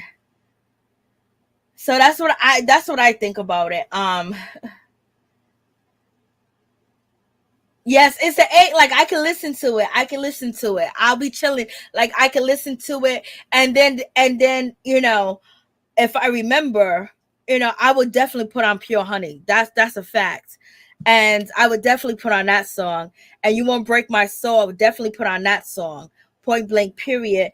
And then I would put on Virgo Groove too as well. I would definitely put on that. That's just, you know. And so and there was some other songs that she had on that I was just like, Lord, what are these songs? You know, sound like she had City Girls and Kaya, you know, on the album, but it wasn't them on the album. That's what it sounded like. One song sounded like she had Kia. It was I Am That Girl. That's the song that sounds like she had City Girls, Kaya, and Blase the third on that song. I don't know why that's there, but in any event, moving on from that situation. So let's get on to, you know, the pastor. Let's talk about the pastor. Let's talk about the bishop out here in these streets real quick. Let's get this out the way. Remember, the phone lines are open. So anytime that you guys want to jump in and, you know, give your thoughts on the topic, the phone line is open, y'all. So as you guys know, some of you guys that watch my basketball review, I believe it was basketball, my basketball wife review, I showed you guys, you know, the Bishop Whitehead, you know, arguing, you know, with Larry Weed and things of that nature. I really think that this bishop, he should have never got on Instagram. He should have never let that tape upload. As soon as they upload to his Facebook account, wherever he was streaming from, he should have basically just deleted the video, point blank, period, and kept it moving. And, you know, claim it's insurance money, whether it's fraud or not. Does it sound like fraud? Hell yeah. But it's allegedly, because people accusing him of setting up his own robbery, you know, in the church. You know, they only stole his shit and nobody else. Like, if I'm holding up a place with a bunch of people in the building, unless everybody in the building look broke, then, you know, we usually people still check your pocketbooks, check your watch, check your earrings. If we gonna rob him and, you know, his wife, everybody that's sitting around, everybody that's in the mix is going, you know, put your shit in the bag. It might be trash, but this is a robbery. It might take extra time, but in any event, so we had that situation, which is totally sad because he had his daughter there, his wife there, and hopefully, you know, whatever the case is, that this is something that generally, this is something that's real. This is something that happened to, you know, Pastor Whitehead or whatever the case may be. But in any event, he held a press conference. He recently did an interview with Tasha K, but I didn't get a chance to watch that interview. And then he was out here beefing with, you know, Pastor Larry Reed, and he called him the F word. Pastor Larry Reed was disrespectful to him and making fun of the situation by reenacting what happened and things of that nature, which is totally disrespectful. I know I could be disrespectful, but that was really disrespectful, especially if he's supposed to be a man of God. He's in the church. Even if you can see the evilness, you know, he breathes, you don't reenact him getting robbed, because my mama always told me, laughing is catchy. When you laughing at somebody's pain and somebody's misery, that shit bounce off and come to you. So I don't be laughing at people's shit like that. You know what I mean? Not when it's like that situation where it could be life-threatening, but we don't know if it was. We don't know if he knew these people or he was a lick. And we all know, okay, I got the wrong screen up, y'all. Over here. Hey, Nunu Sky, what's going on? What's up, Darlene? Pastor, cutting up in church. Just acting a goddamn fool. I can't with these fake pastors. And he's not the only fake pastor. There's plenty of them. There's so many of them that made so much money. But his fault is he's trying to get ahead of the game, and God is going to sit him down. And then the police is going to sit his ass down too as well. Because when he did the video, basically talking about, oh, they came in my church, I told my flock to lay down. You didn't tell your flock to lay down. You lying, sir. You're already lying for no reason. When the people came in with the artillery, you laid down. You didn't tell your parishioners, your sheep, your flock, or whatever the freak you want to call them. You didn't tell them to lay down. You just laid down. It's get down or lay down, and that's what you did. And so you started off lying here, and this particular video, you started lying in the other video, the first video you did, and then you arguing for clout. This is not the clout that you don't want this clout. Okay, so this man think that this clout that he's getting YouTubers, the biggest Instagram blog sites covering him and talking about his situation.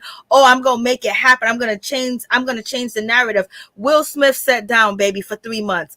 You're not gonna change no narrative. All you gotta do is come back and reinvent yourself, but you're not even doing that. You're basically double downing on this. I don't even know why you uploaded the robbery to Facebook when you know you have a criminal record. When you know you have a criminal record of so many different things that you're going to be judged differently. You are a black man, and then on top of that, you are involved in legalities in a legal case right now with one of your members of your church basically saying that you took her $90,000 and spent it. And basically when she got in contact with you, she called you ignorant. I wish she had somebody else she could have called. She could have called me, baby. I would have told her to invest that money in something. I would have told her something different, Jesus. I wouldn't have told her, give me your savings, give me everything that you got in your account, the money that you living off of, and give it to me so I could turn around and say, I'm going to invest it in a project that I'm already familiar with. And also the mayor where he's from in New York is familiar with it, Adams. And so she basically was hooked, and she just got out of surgery, and and he was very close to the mayor, Eric Adams, which was involved in a program. And what was the my phone is all messed up, child. Name of I waste this goddamn water on this phone, baby. So it was a program that the former mayor was involved in, which that's how he met, Bishop Whitehead through this program. And then that particular program, the mayor left the program, and I guess this dude has continued to say that he's a part of this program or whatever the case may be. And so basically he talked to her on the phone. He conned her out of her money, baby. In my opinion, I don't care. Allegedly, he conned her out of her money. I'm telling you, you tell all your grannies, tell all your aunties, anybody asks you for any money, say no, hell no, and hang up the phone. It's a scam. It's all scams. Anybody that call you and asks you for money is a scam unless it's your blood relative, and then if they scam it or not. Okay. But hold on for a second. I'm going to get into the video and play the video for you guys as well. I just need to take a quick break.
wasting that water on my phone.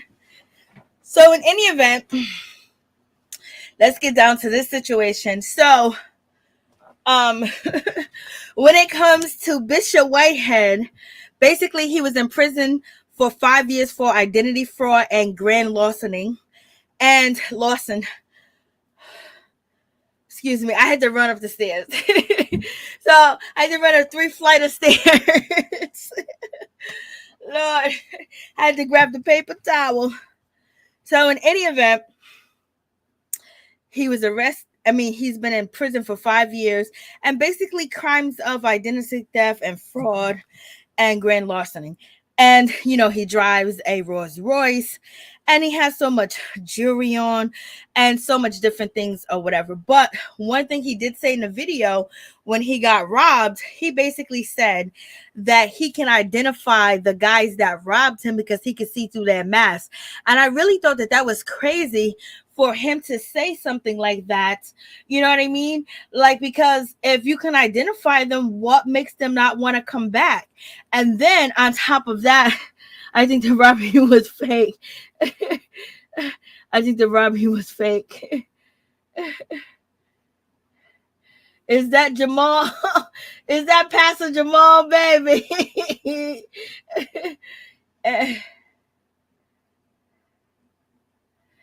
Okay. He's a street dude who decided to try a legal hustle. Okay.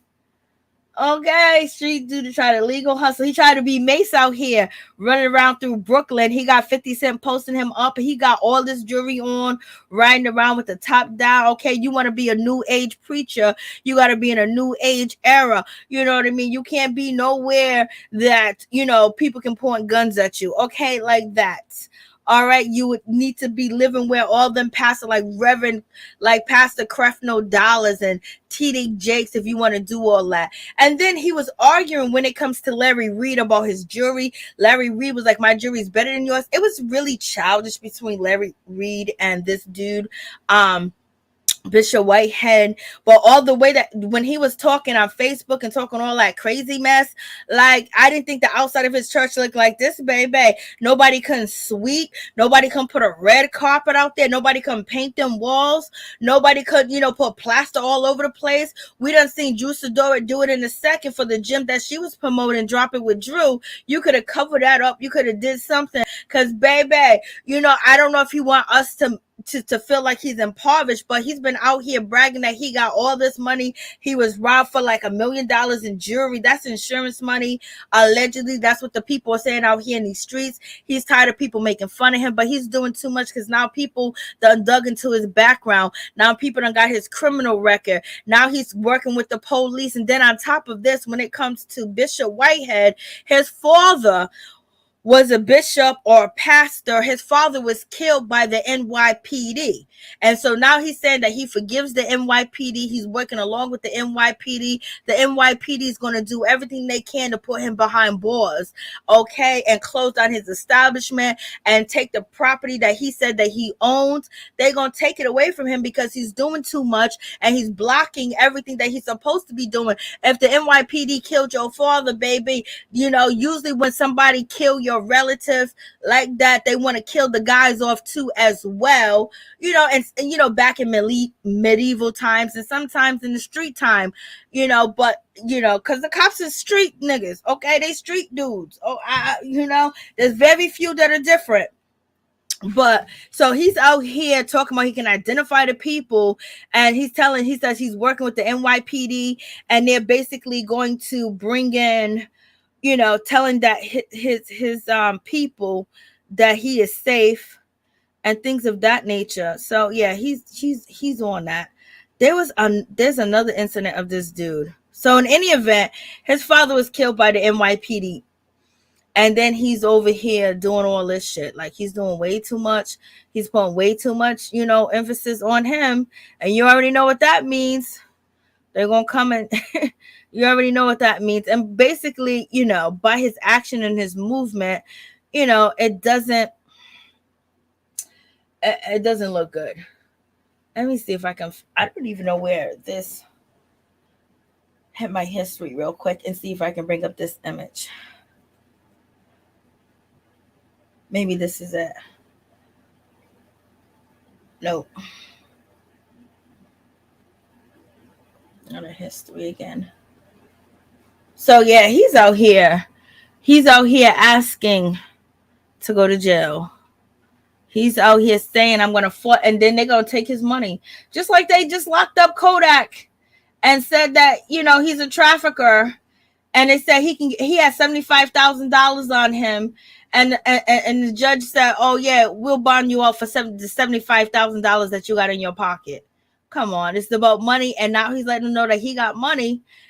But he's doing it on a high scale. And then on top of that, you know, his father being killed by the NYPD, which, you know, from the documents, it says that it's unjust. Okay. So him getting all this attention just brings back more situations to the police. But where is this? There's a particular post that I found it ironic that he was actually a part of this activity. But where is it? Everything wants to disappear on your system. My phone want to get wet, y'all. While I'm trying to cover Beyonce.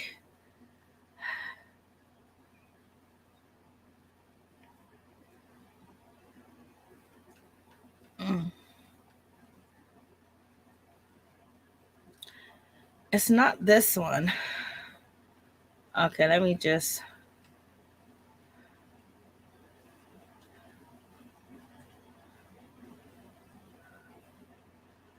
see if I can find it over here. But yeah. And he's facing criticism now for being homophobic. 50 Cent has been calling him out.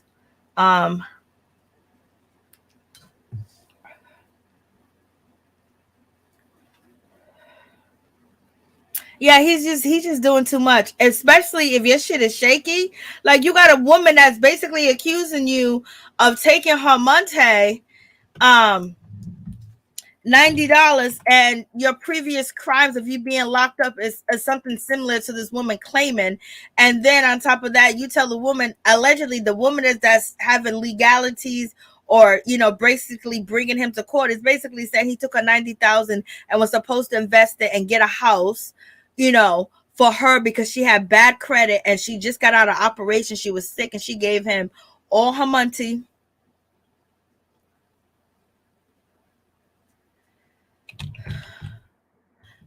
And now allegedly she says that he told the family that he's going to keep the money because he's going to take it as a donation to his thing. Okay, so so you know, he's asking for the NYPD to lock him up. I'm just saying he's black. I don't know how else to explain it to you, how he's basically doing all the wrong things. He gonna end up behind bars. Let me see. So when it comes, so he shows up. Let me see. All right, so here we go. So this is him. He shows up when, and you know, you see his outfit, right? So he shows up to the scene basically, you know, to see if he can talk down the subway shooter that they had in recently here in New York. Okay, so I didn't even know this man showed up to the scene, y'all. So he showed up to the scene. This is okay, let's see.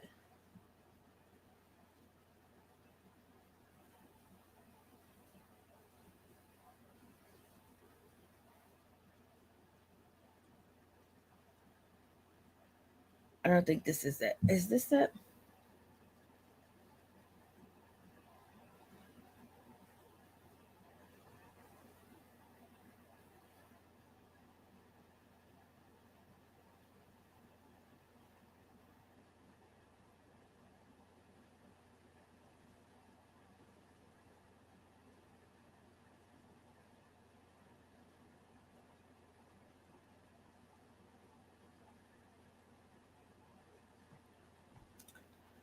Okay, yes. So this is one of his cars. So this is the New York Post. So they got him showing up to the scene. I don't know if this is the event, but they got him showing up to the scene where he was supposed to basically be talking down the subway shooter. I believe that's it, but this is not the particular article that I had. This is something different. But in any event, so he shows up and basically he's supposed to, or I guess it's this guy. So I think not the subway shooter, but it was a random, subway attack, and he showed up to talk this guy down. But this is not the article that I wanted. So, in any event, he's out here in police presence, trying to get police attention.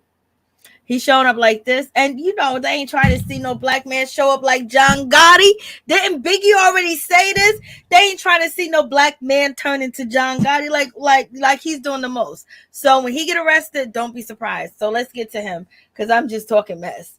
But because this is not the article. I don't know where it went. I might. Okay, so let's get to this situation. All right, so let me turn this. Yes, that's the church behind him. He said that's his temporary church. So let's check this out. Isaiah, the prophet, came to Hezekiah and said, your time is up and you're going to die. And Hezekiah prayed and said, Lord, remember me. It's not by accident that God allowed me to preach that sermon to remember me. Because God remembered us. God remembered us, and there was no fatality. And as I got into the pulpit, three armed men ran into my church with guns out, guns drawn. And my parishioners didn't even know what was happening. And as I began to preach my sermon, and looking at the front door, and I saw the door rip open, 3 armed men coming in with pistols. And the only thing that I can do is say, okay, okay, okay, with my hands up. To show them that I surrender. To show my church that I shepherd, that we are not going to fight. And as I put the mic down, I told the church to get down. And when they start to roll and look around, the women and children start to scream, holler, as the 3 gunmen came to the pulpit and put a gun to my head. And one of the gunmen went to my wife, who was right on my side, holding my 8-month-old baby. They put the gun in my 8-month-old baby's face. As they took all of the jewelry from my wife, I was still held at gunpoint. Let me tell you, that ambulance noise, man, it gets me all the time. When you're trying to record. And the man that robbed me took my Episcopal ring, my wedding ring, my watch, my bishop's chain and cross, because we were celebrating communion.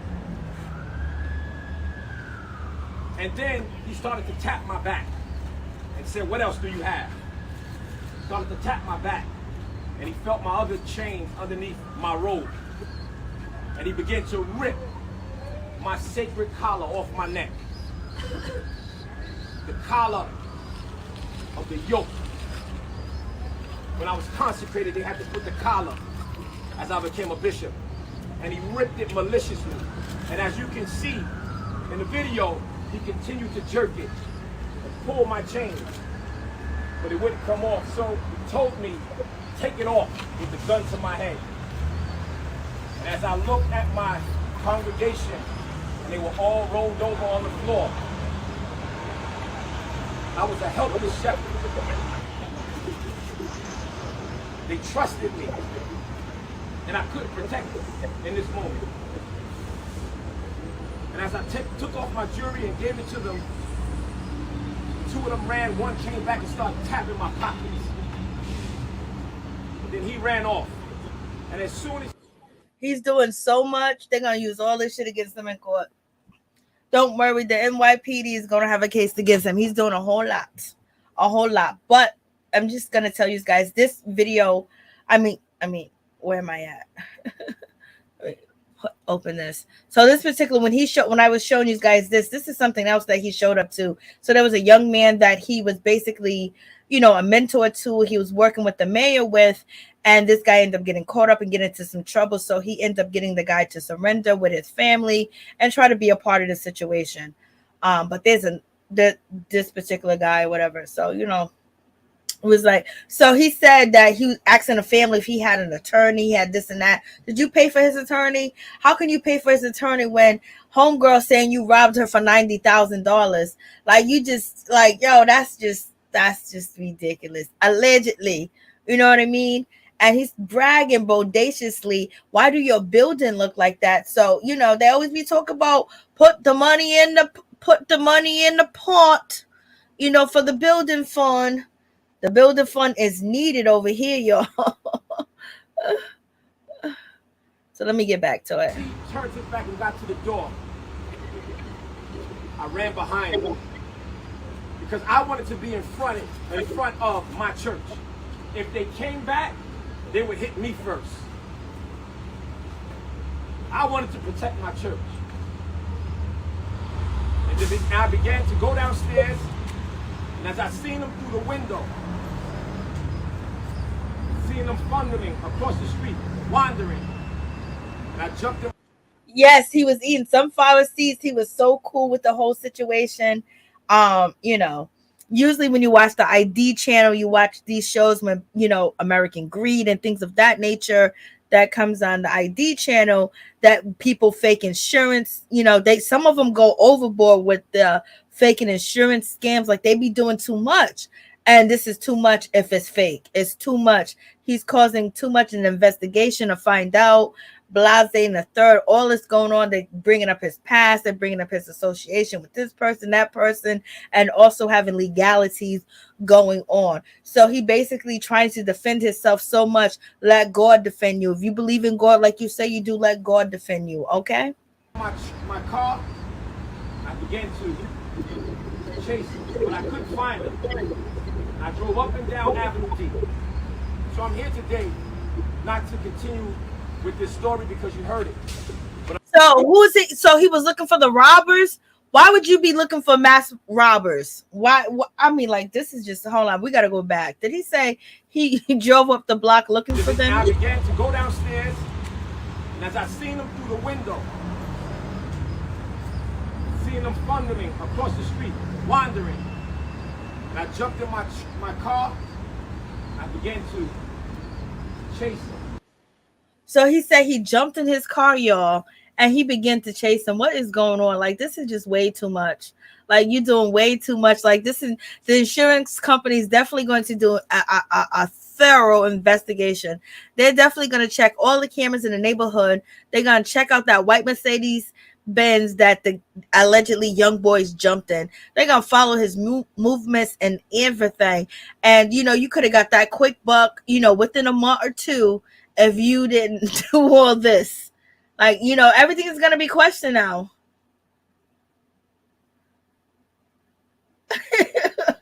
He jumped in the car. He was about to say G-Wagon, Miss T. Is he just babbling? Of course he is. They talk about us black women. They say, oh, us black women, as soon as we get in front of a camera, we turn ignorant and ghetto. What is this motherfucker doing? What is he doing? Like, he should just say, please lock me up. Please lock me up.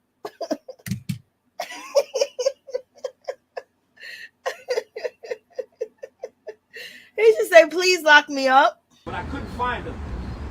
I drove up and down Avenue D. They would hit me first.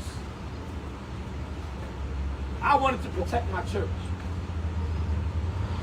And then I began to go downstairs, and as I seen them through the window, seeing them funneling across the street, wandering, And I jumped in my car. I began to chase him, but I couldn't find him. And I drove up and down Avenue D. So I'm here today not to continue with this story because you heard it, but I'm here today because houses of worship need to be protected. We need to be protected. Does God supposed to protect your house of worship? So if God is not protecting your house of worship, what is going on? So what do you need, security guards?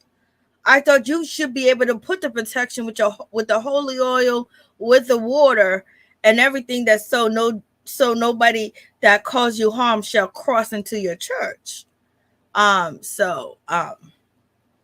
Yes, God made policemen, I guess. So I don't know where he's going with this, but basically it's saying, I'm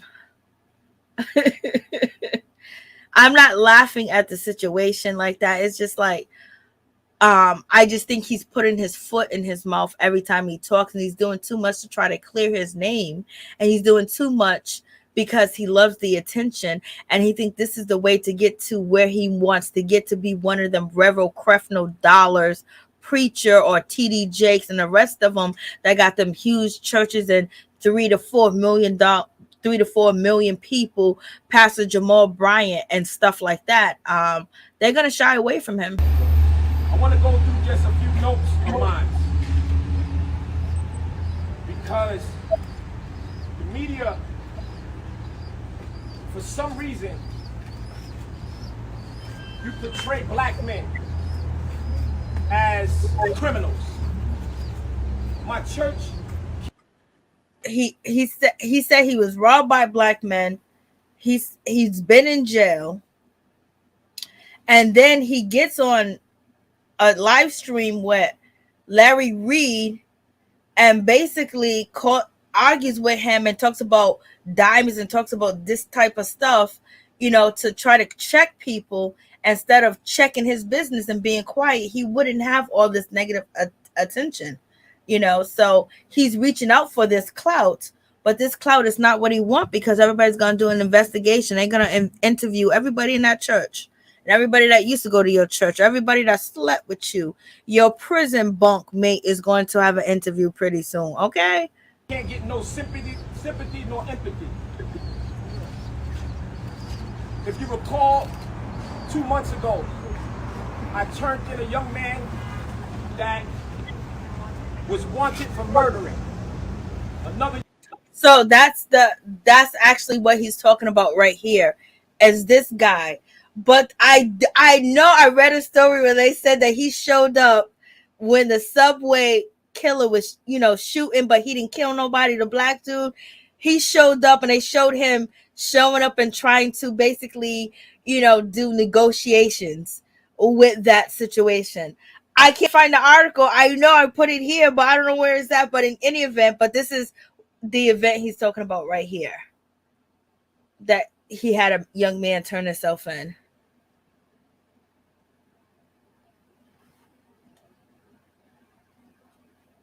Young man on the Q train.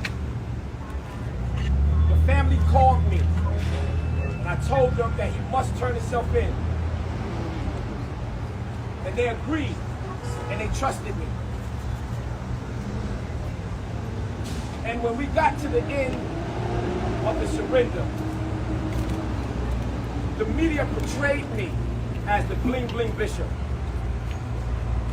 They portrayed my car. But you showed up in that car, and you act like they're not going to think that you are part of a criminal organization. Are you forgetting that you're black? You said the NYPD killed your father. So you showing up in that car was only going to cause negative attention, especially if you're flashing and people don't know your work and they don't know who you are. And all of a sudden you coming through, they're going to think you selling drugs. They're going to think you scamming. You know what I mean? Like, these are things that you can put together easily, which God would probably tell you personally, or tell you and show you in a dream that maybe I need to downsize. Maybe I don't need to do this because the neighborhood that I'm in, these people, are not living the same lifestyle. And even the people in your congregation or in your church are not living the same lifestyle. These other pastors that we know about, they've been around for 30 years. They've been around for 20 years. What's her name? The lady that got her face done and she looked like a monster now. Her sermons, she got the gold toilets. I can't even think of her name, but in any event, let's keep moving. Talked about my Fendi jacket. They talked about me. And they did not even want to talk anymore about what the bishop has done. This was a man that was wanted for murder. This was a man that was alleged to commit a crime against a New Yorker. One of, if not the greatest city in the world. And so you guys see this. So he talked about, the media talked about him. They showed, you're with your Rolls Royce. You got on this outfit. You got the gold chain on around, which if it was probably a Caucasian guy, they would say that he's doing good. But you got a criminal record. You have legalities going on. You're being sued for $90,000. And then now you didn't know that you was going to get robbed allegedly, or unless you whatever the case may be. So you're going to show up to the scene like this. So not thinking that, okay, I want to flash. I want to show that I'm living good. I want to show that God is blessing me, so you want to do that like the rest of the preachers, but you're in New York. And like, what's going on? And so you show up like this, and then you have a criminal record. They know your father. You said that they murdered your father. And then now you're showing up to the scene like this. This is not supposed to happen. You know what I mean? So you are doing too much. The cell phone, you got the diamonds on. It's just like, it just seems like you were scamming. It seems like, oh, can't no black man change? Yes, a black man can change, but at the same time, black man, you got to have common sense. Black man, you got to have common sense. You got to know, what you're dealing with, how you're dealing with it, and how you're going to be perceived. Because there's sometimes I have to tell my children, you cannot wear that hoodie outside in this type of weather, or you can't wear that because you're going to be looked at as a gang member, or you're going to be looked at as a criminal, because I know how society is and I know how they treat black men. And me as a woman saying this to young children, you as a pastor of God should already know this and know that it was going to be like this, but you were so intent on showing the message that you are a wealthy pastor and you're bling bling, and now you're in a world of trouble.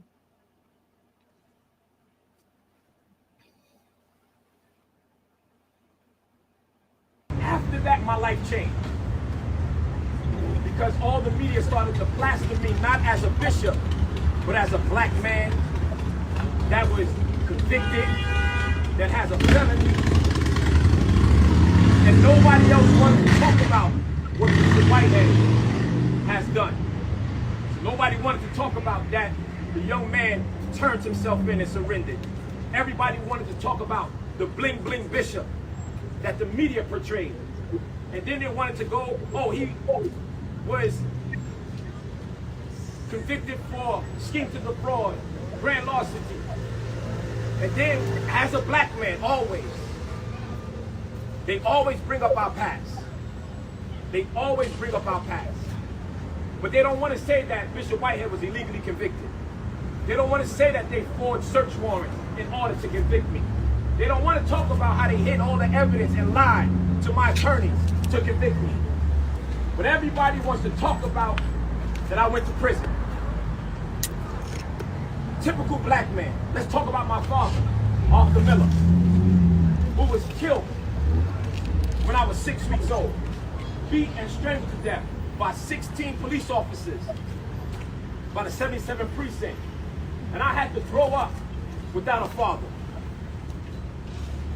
I didn't have nobody to teach me how to be a man because of the color of my father's skin. But yet, my church, nobody can empathize or sympathize with us. You want to know why? Because you're plastering their pastor, his past. And nobody wants to talk about these 3 men that came into this church and violated us. We are a house of worship. It doesn't matter if we're black, brown, white, Asian. It doesn't matter. Why are we missing the point? Why isn't it enough media talking about what happened? You're missing the point because you jumped on live to argue with Larry Reed about diamonds, whether they clear or not, and to cuss him out because you felt he disrespected you. And then he jumped on Tasha K, and then you went back online.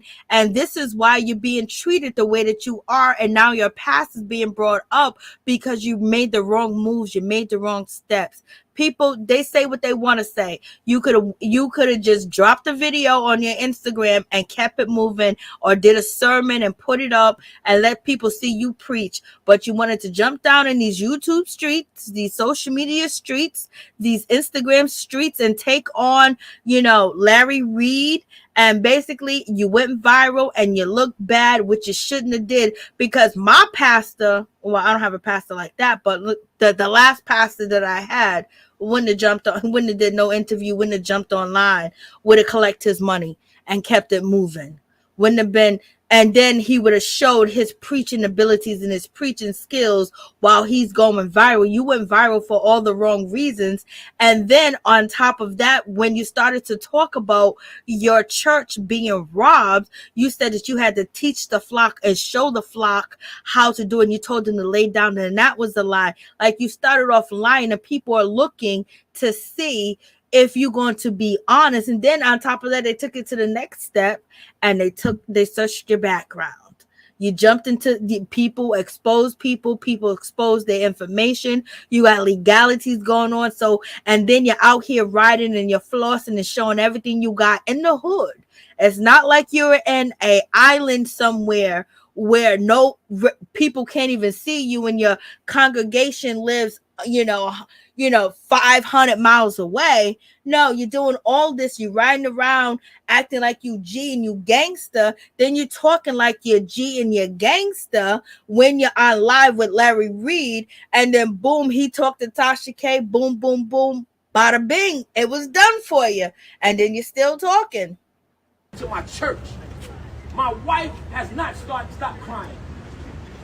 My daughter has not stopped crying yet. My members have not stopped crying yet. Nobody. Instead of worrying about what was going on online and what people were saying negative about you, you should have been worried about your daughter that haven't stopped crying, your wife that haven't stopped crying, your congregation that hasn't stopped crying, and also putting security cameras and saying, I'm going to hire security, we're going to do this, we're going to do that. And basically, if you really wanted to speak, you should have shown how you're going to move together as a unit with your church. And this is how you overcome being robbed. But you took the raunchy route, you took the beefing route, you took the fighting route, which people will say is ungodly like. Let's keep it moving. Empathizing with my church. They don't even want to come to church no more. I was on the phone with one of my preachers. She said, Bishop, I'm scared to answer the phone. It just brings so much anxiety. They're beating up on you, Bishop. What are we supposed to do? I'm a black man in America. Supposed to find a new church. Every time I get in my car, I don't know if I'm going to come home, because we die for less. So today, I want to bring our attention to a few points, and I'm going to open it for questions. Okay. Everybody is setting a narrative that all of this, it was $1 million, it was $400,000, all that's garbage. Nobody can quote that I said any of that. But to sell newspapers and to sell media, y'all put whatever number you want on its face. And I don't get the opportunity to defend myself. $1 million worth of jewelry in all the tabloids. Why would a pastor have that? What about his congregation? And then you posterize if I wear. Okay, so it said that they named the prices of your jewelry. How did they get the prices of your jewelry? And then number two, you can have all that because we have pastors that have gold toilets, solid gold toilets that's on TV.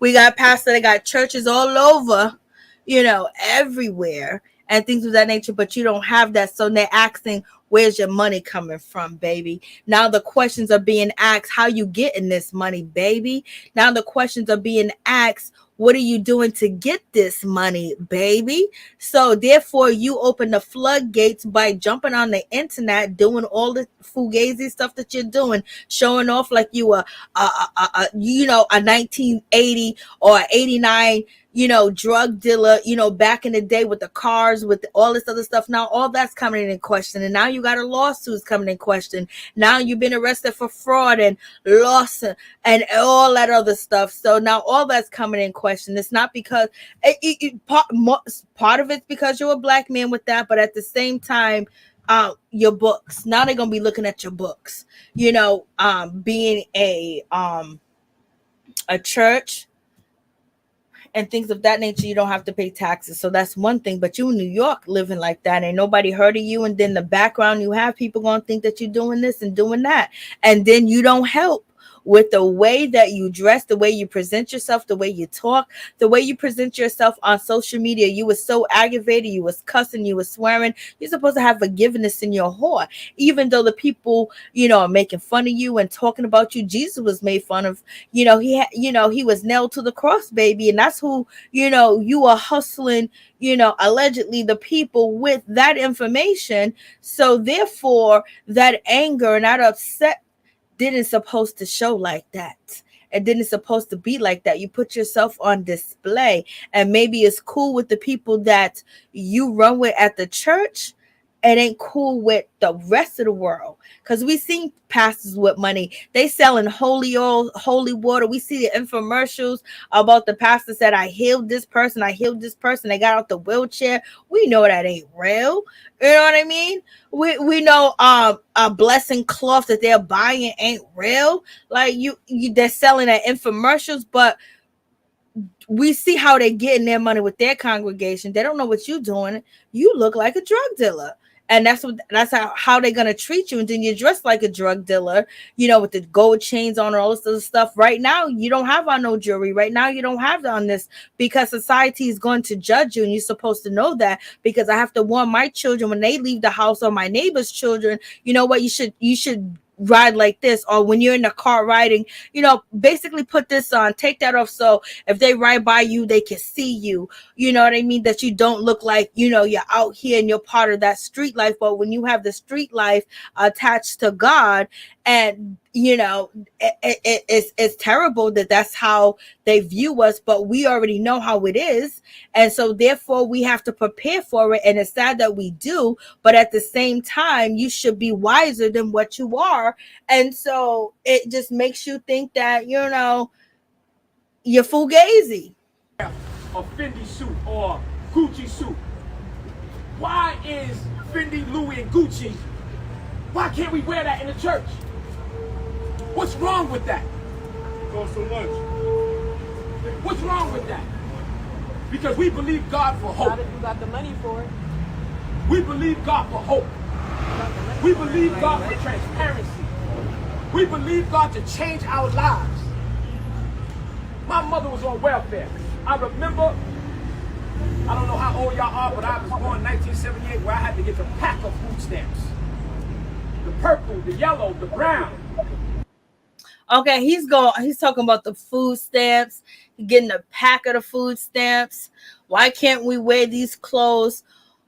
Talking like an imposer, not talking like somebody of God. That's why people are bashing you, because it's the way that you speak. Maybe you I can't make my own. Yo, you see the miracle water? Yo, he's just rambling. Happy days. He got selling drugs. He's selling lies. The rainbow book. And I had to go and use food stamps. So now I'm able to buy a little finer things for me and my family. And now you crucify me. As you should. Now you crucify me. And everybody say, how in the world can you come to a destitute neighborhood and wear these garments? Okay, he answered his own questions. It looks bad. It's just like if you walk into a building and everybody's starving, and you walk in with 3 bags of food and you sit there and you eat it yourself, that's gluttony. What you gonna do? Tell them, God is gonna fill their stomach while you eat. He's gonna part the Red Sea. He's gonna part the sea. He's gonna feed you with a loaf of bread and some fishes. When you just eat it and they ain't eating, that's a whole different situation. The other pastors that do what they do, they have years of doing it. And you have a robbery going on, and then you're out here on social media looking for that clout, but you're not representative of, you're not that conning. That's the problem. You're conning to the people in your circle, but you're not conning to the people. We don't see, God. Well, I don't see this neighborhood as destitute.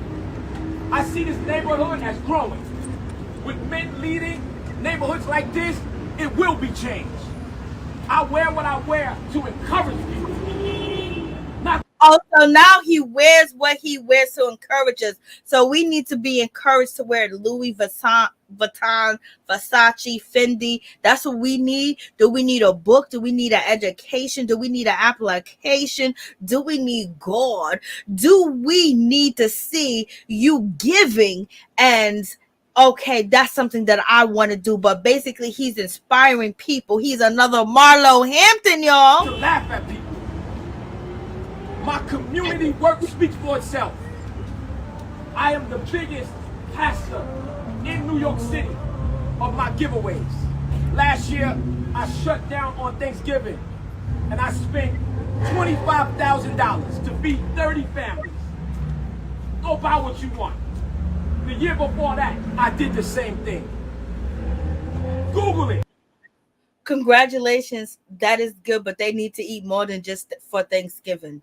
You got to teach them how to fish so they can always eat. You'll see it. Every Christmas, I give away thousands of toys. Where is that in the media? Where is that in the tabloids? I go to prison. Right now, I guarantee you people need their electricity bill paid because it's hot and they running the AC.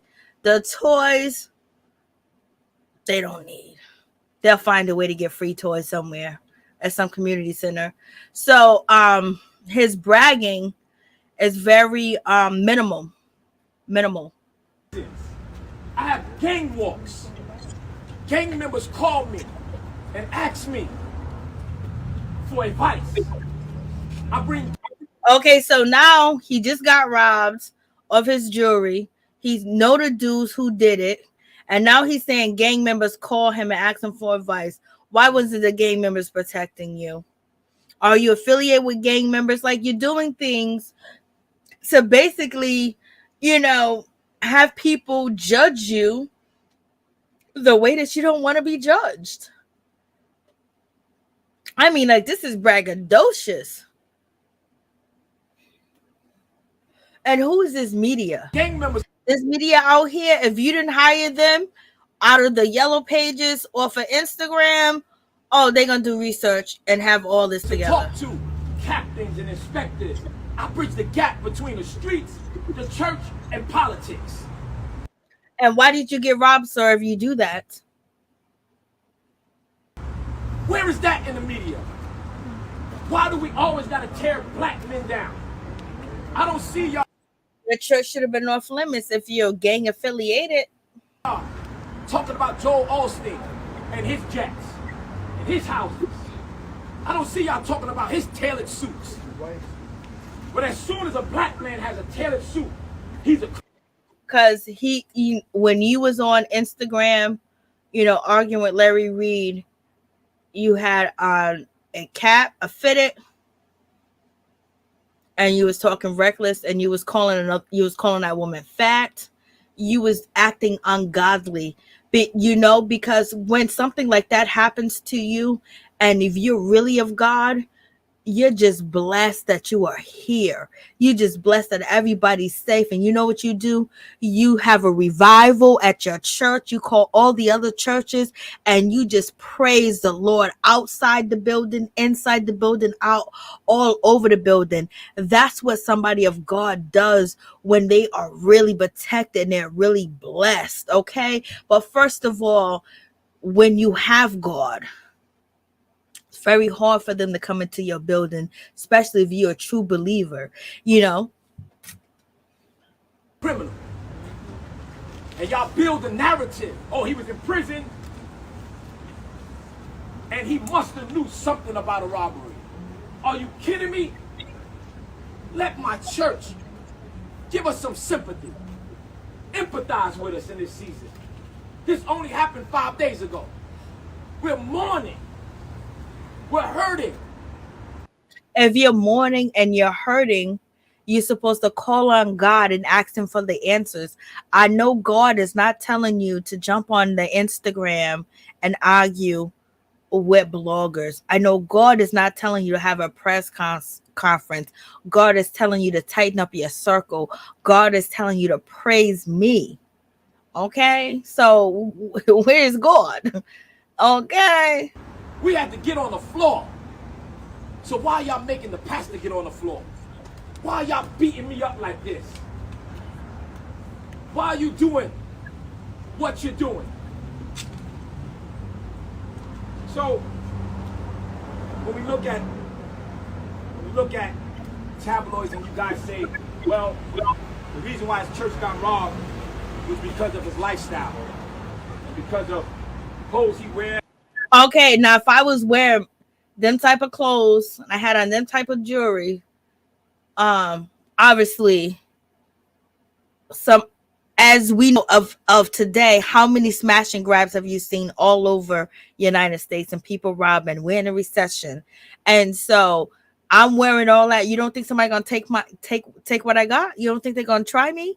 And then on top of that, if you know the robbery wasn't set up or anything like that, it was probably somebody in the church. Oh, homeboy's gonna be preaching from such and such time. Just come through. He gonna have on his jewelry because he's flossing. Why do you gotta floss with all that jewelry on? Why do you gotta have all that on? That's fine, you know, if that makes you comfortable. But you know, you have diamond crosses, diamond, you know, all this other stuff. Just have it, and then you're in a poor neighborhood. You don't think people want to eat? You're a part of the streets. You've been a part of the streets. You've been locked up. Don't never show your plate to somebody that's hungry. And there's a lot of hungry people around you. And you've been showing your plate and thinking that it was all good. And God had to wake you up and humble you. And that's what he did. He humbled you. But he humbled you in a worse way.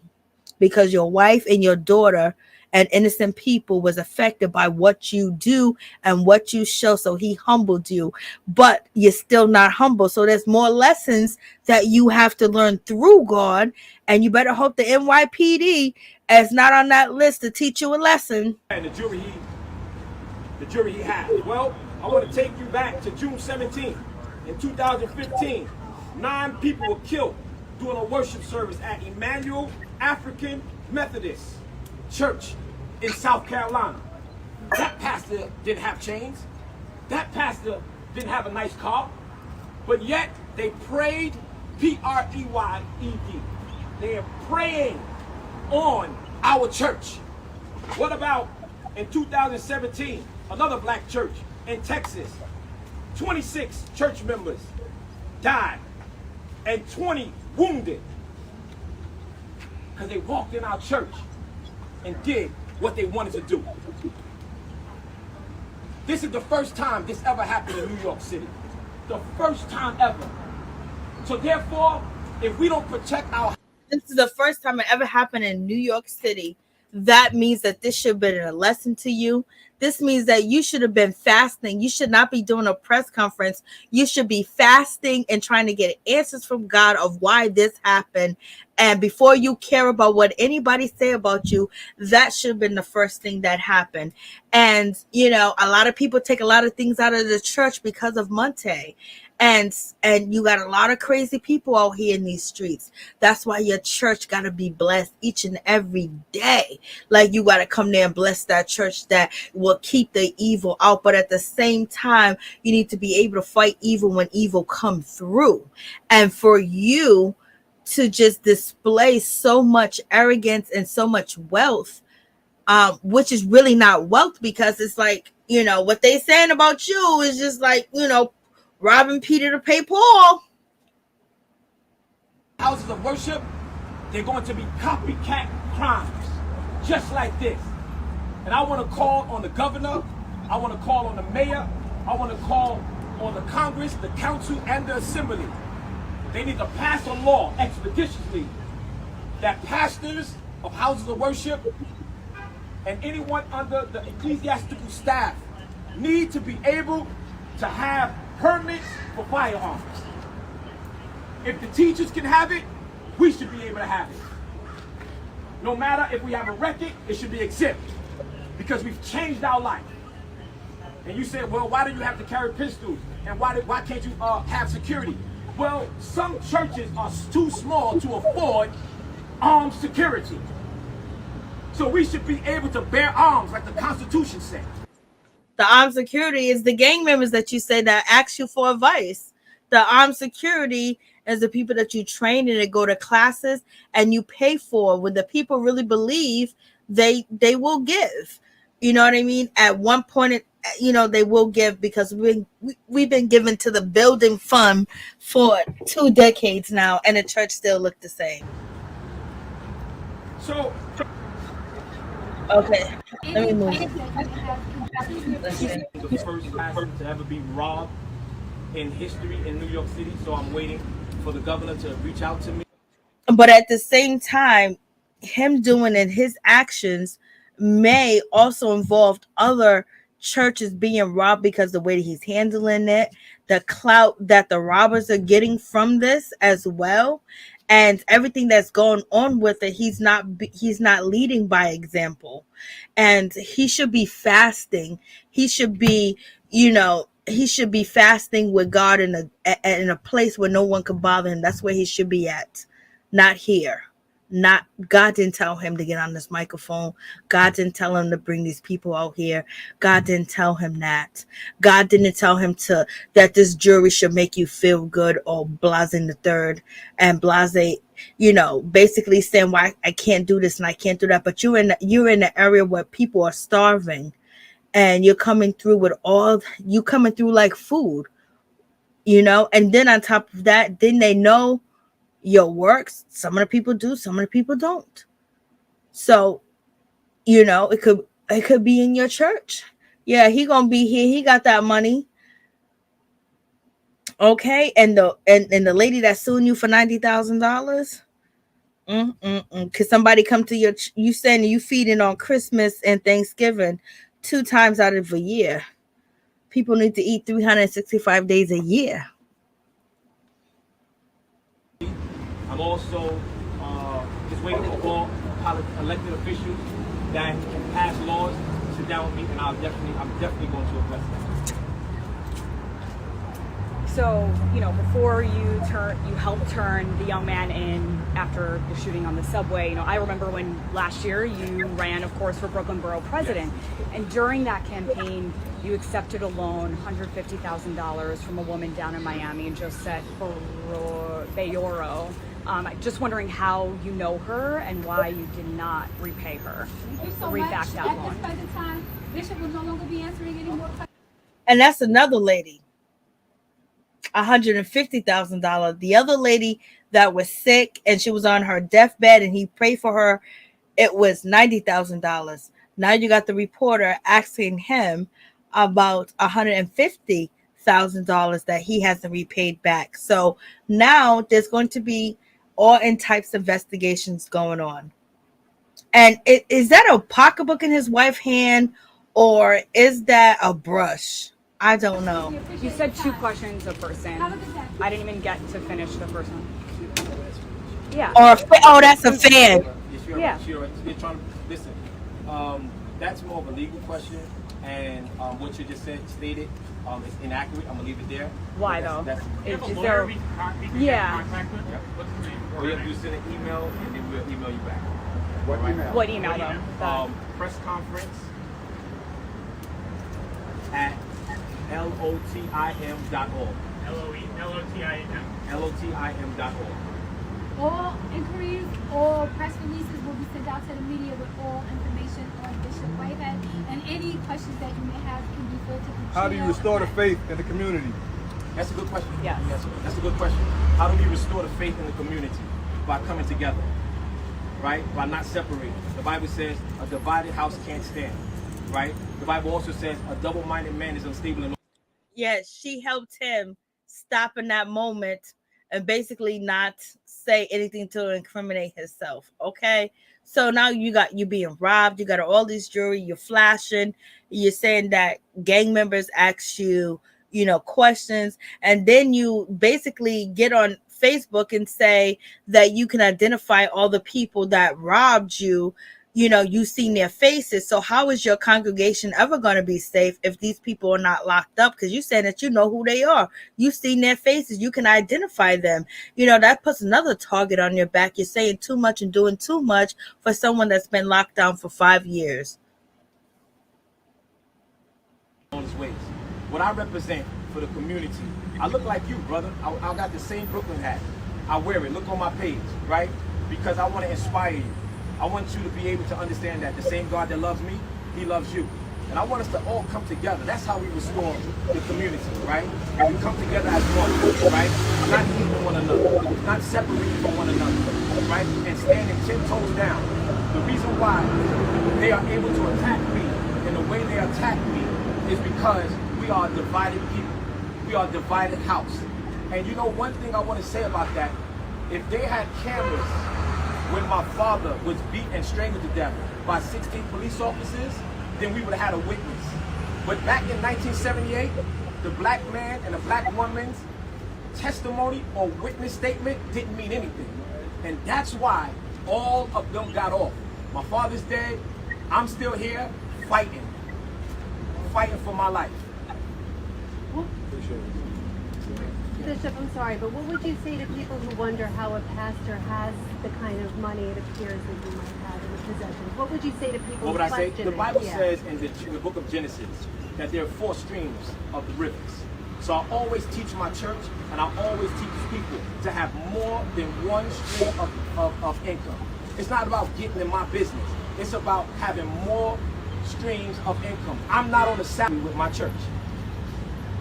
It's about having multiple streams of income. That's it. Everybody wants to box me in to make it seem like I am on salary with my church. I am not. To answer your question. You have another question. Pastor, I'm just wondering about the police presence here. Have you been getting... So now he says he's not on salary with his church. So they're going to do an investigation as far as did he use the church, as far as purchasing his vehicle, his jewelry, basically not to pay taxes, and what he did not pay taxes on because he operates under a religious, counterpoint. He's just doing so much for them to investigate and basically arrest him. That's what he's doing right now. And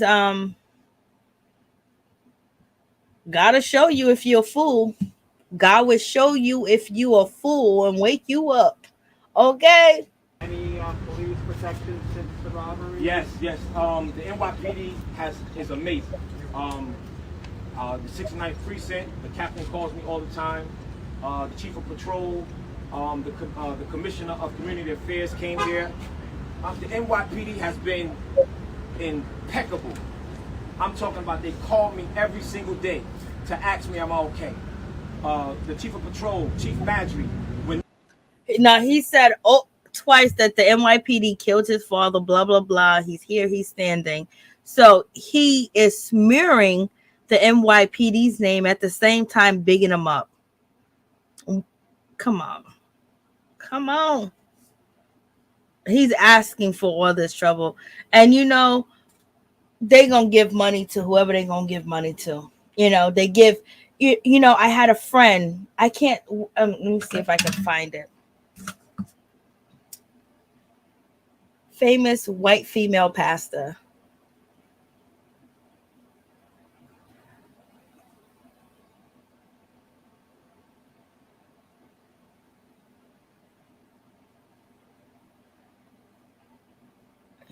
Right here. Here she go. So, you know, she has solid gold toilets. This is the, you know, pastor that has the solid gold toilets. Okay.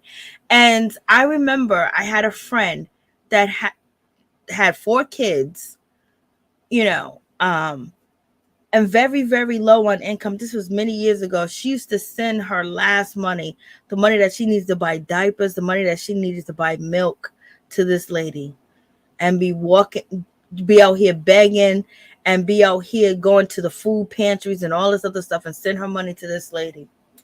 So people going to give whoever they want to give money to, you know. We done seen it over and over. And she used to send her last money. Kids be hungry. She be hungry. They all be hungry. You know, and then on top of that, she was sending money until she lost her apartment. You know, people, once they start believing in the person and not God, this is how you become billionaires. I bet. Lord. This happened, he was over here in 10 minutes. I can't speak highly enough for the NYPD. And with me speaking this way about them, y'all better believe it. Because I was upset when I was young that they took my father's life. But I was able to forgive, right? And now I have a relationship with NYPD. And they call me every single day. Someone calls me from the NYPD to make sure if I need anything, to make sure what I need. And every Sunday, the security system has changed. The NYPD will be outside. So for all my members that are looking, all the people that want to come to church, come on to church, because the NYPD will be here for our safety. I know you can't address the case with Pauline Anderson, but her son Rashid used to be involved in your church. We can't hear you. No, I'm not even going to answer that question anyway, so no matter. Yeah, I'm not going to answer it because that don't even matter. We're here to address things about protecting the church. And if you guys want to clear anything up, if I can answer it, I'm going to answer it. I don't run from anything. Just regarding, okay, great, NYPD will be here, you know, giving that assurance to your parishioners to come back to church now. But is there a greater plan going on in your mind? I mean, you're calling on the governor and the mayor to make kind of just across the board to maybe help protect pastors more. But in general, you know, you even mentioned we can't really afford as a small church. And yes, Black churches need to be protected, just like Black people need to be protected as well. We need to be protected as part of the, you know, protected class. And especially when you have, you know, shooters of other races coming into churches and shooting up the churches and things of that nature, and they're getting Burger King and McDonald's afterwards, there needs to be, you know, something done about that. And that's true facts. But let's continue.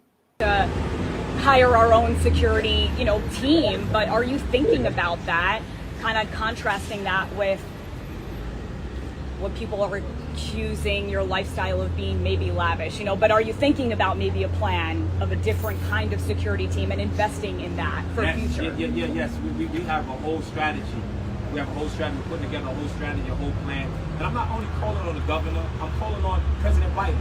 Because, you know, anytime that there is an election time, they all come to the house to worship, right?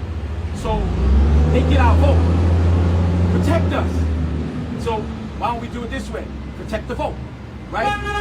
So I'm calling on the White House. If you forgive your trespasses, then I will forgive you. Have any tough blood in their body gonna respect you from running into the church? Nobody. So turn yourself in. Find your local station, police station, and turn yourself in. And if whoever was behind it, because you know the tabloids think I'm behind it, whoever was behind it, Snitch. Tell on them. Right? Since y'all think I'm behind it, tell on them. Well, you say you can identify them, so you should be looking at hundreds and hundreds of photos of what the NYPD have on deck. When you turn yourself in, tell on them. Snitch on them. Because what you did was wrong. That's what I would tell you. Anybody else? Will you continue to help people in your church going forward with investments or any other type of advice or guidance financially?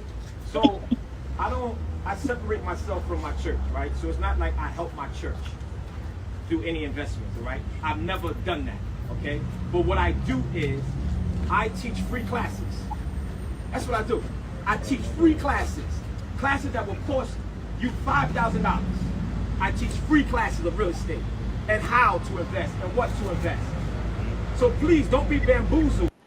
He said he owns the block, y'all. He said he owns that building there in transition, the building behind him. And so if he's in real estate and all that other stuff, could you stage? You should have staged the scene a whole lot better. But he owns the block and he teaches these classes for free. And that's why he got that $90,000 allegedly that's owed, and the lady's looking for her money. She's 56 years old. And now you got a lady that's from Miami, Florida, which a reporter asked you while you was out there doing your press conference that you owe her $150,000. Okay.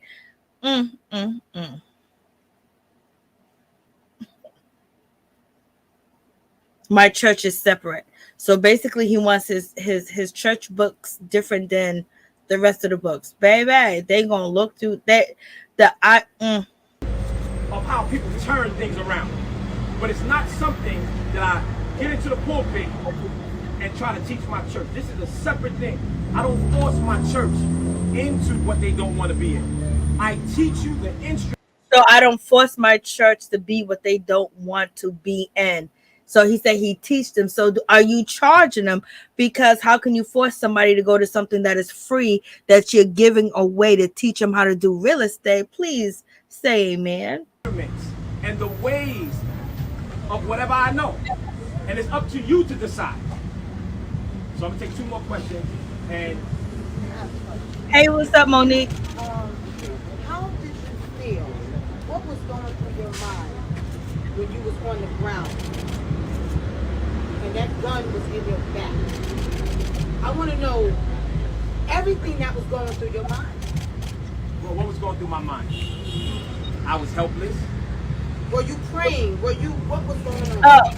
Oh, Jesse Smollett, uncle, like he's doing too much. This is what you see that happens on all the investigation channel, the ID channel. When they do insurance fraud, they do this type that, you know, when they say that something happened, they go too big, too huge, and basically they tick off everybody to, oh, we got to investigate this file. Already they're going to investigate you for your black. But then if you kept it on the QT, if you kept it on the low, now you're arguing with bloggers, now you're doing interviews, now you're out here, you're saying all types of stuff, you're fighting with people when you should be, you know, fasting, and you should be looking for an answer from God and basically figuring out what you're going to do after the situation. God, what should I do? Because this man said he's the first and only church that is robbing New York. So baby, so that's a message. What message is God sending to you? What is the message? We all know the message, but he don't know the message. Yes, I was helpless, but prayer got me through. Right?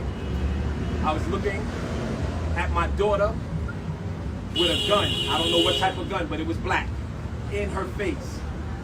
8 months old. Women that's crying, that's calling me. What about my church? It's not about me. Why are y'all doing this to my church?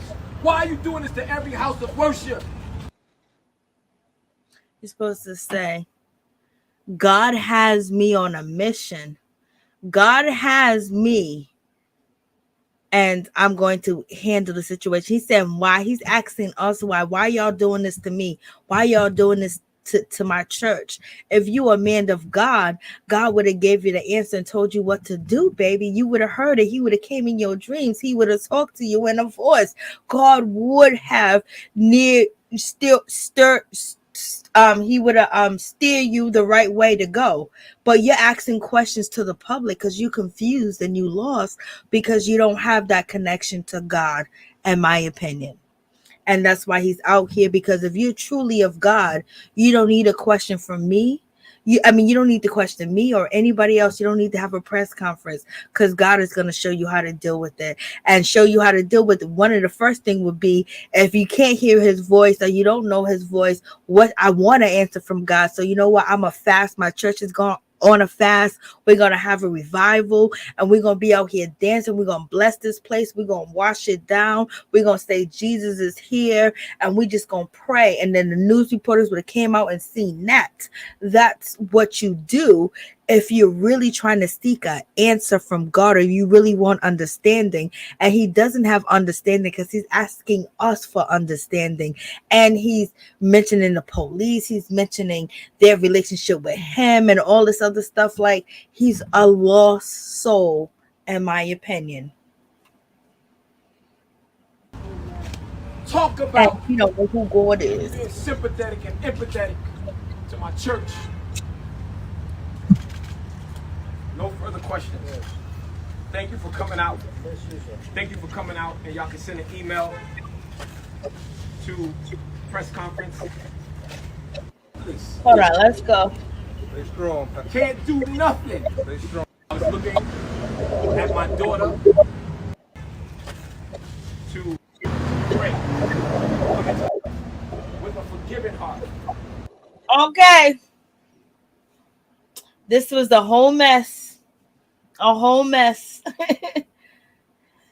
He did. Lord, Lord.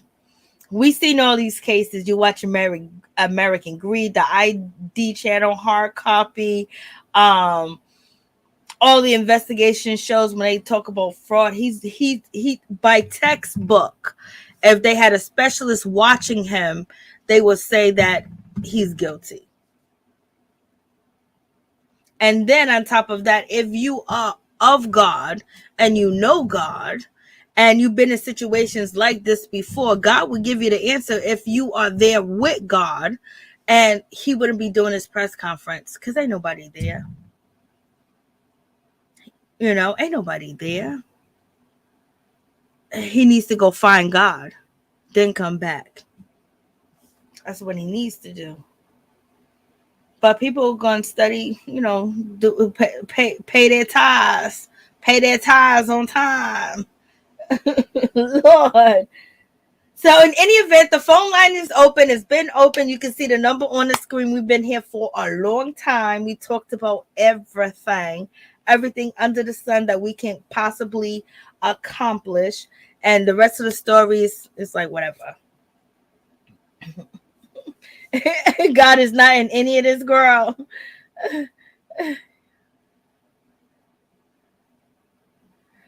Yes, he's willing to forgive somebody that did that to his father and the police department and make restitution to it, but and make amends to it. But he can't forgive the people that robbed him and understand that maybe it was a sign of God. Maybe there's something that he's lacking. Maybe there's something that he's doing. Maybe the message, the jewelry, the clothes, the braggadociousness, posting on Instagram, riding around with your jewelry. You just basically are imitating something that you wanted to be when you was a young man, and now you're doing it through God. So therefore, this is a wake-up call, okay? That could be the situation, or like everybody is thinking that it is a robbery, it's an inside job. Like you came in on time, I was recording it, and boom, I went viral. And then he got all his attention from it going viral to arguing with YouTubers and arguing with, other people, being disrespectful and everything else. It's just like, dude, what do you want from us? What do you want from us? And then on top of that, You're out here asking questions about, you worried about what people are saying about you. Jesus wasn't worried about what people said about you. You worried about what people are saying. Don't you supposed to be telling your flock, your congregation, don't worry about what no man speaks about you. It only matters what God thinks about you and your ticket to heaven. But you sitting out here like, why people don't got empathy? Why people don't got this? Why people don't got that? You worried about the wrong things. You're supposed to be worried about God in your church and not worrying about all the ruckus and everything else that's going on and trying to vindicate yourself. When you of God and the bishop, you don't need vindication from the public. You don't need sympathy from the public. You don't need empathy from the public. All you need is God to basically tell you what to do and how to move forward and what you can do to stop this. And he just went around the world, baby. Like, ooh, wait. Ooh, wait. Crazy. Like, God answer him, Lord, have mercy. Thank you so much, Angel Jones. I appreciate that. So, let go. So, Miracle, what's up? So, as growing up in the church and being up in the church, way too much. You know what I mean? Like, I know a faker when I see a faker. I'm not saying he's a faker.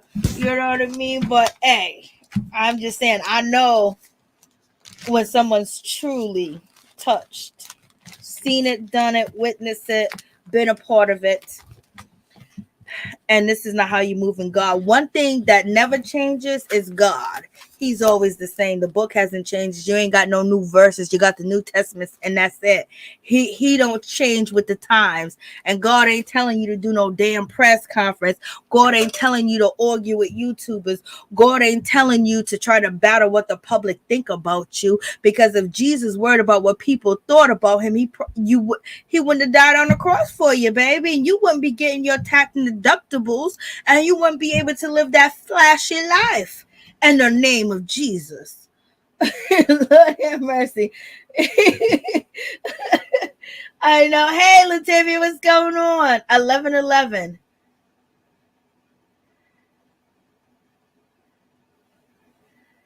Oh yeah, he had it worked out. Like he's gonna be an actor next. He's gonna be an actor when NYPD say, "Hey, we just stopped a criminal mastermind," and he's putting himself out there. Like what did Biggie say? Mayor Giuliani ain't trying to see no black man turn to John Gotti. Like he don't get this. He know them times. So, he's still lost. He's still lost. So in any event, thank you guys so much for coming through. Peace, love, and blessings to each and every one of y'all. Thank you guys for coming through on Friday. Thank you for rocking with me till Saturday. I will see you again tomorrow. May peace and blessings be with each and every one of you and your peoples. Okay, good night. I would have respected more if he a sermon.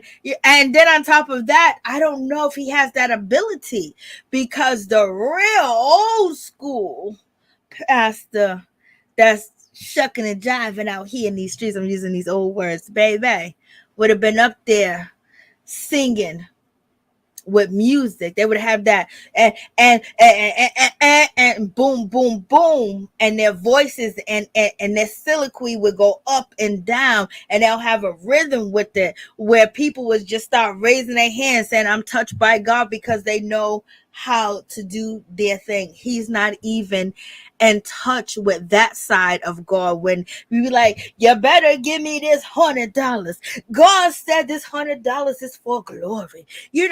Talking that voice, and then they go, and they do all that. You know what I mean? He don't even got that down pat. How you think Jamal Bryant keep getting? Because Jamal Bryant can bring you back, to the 50s and the 40s when they used to preach, and everybody will lay down and go home hungry because they gave everything to the pastor. Okay, so he is not even equipped in that way, where he can get you with rhythm.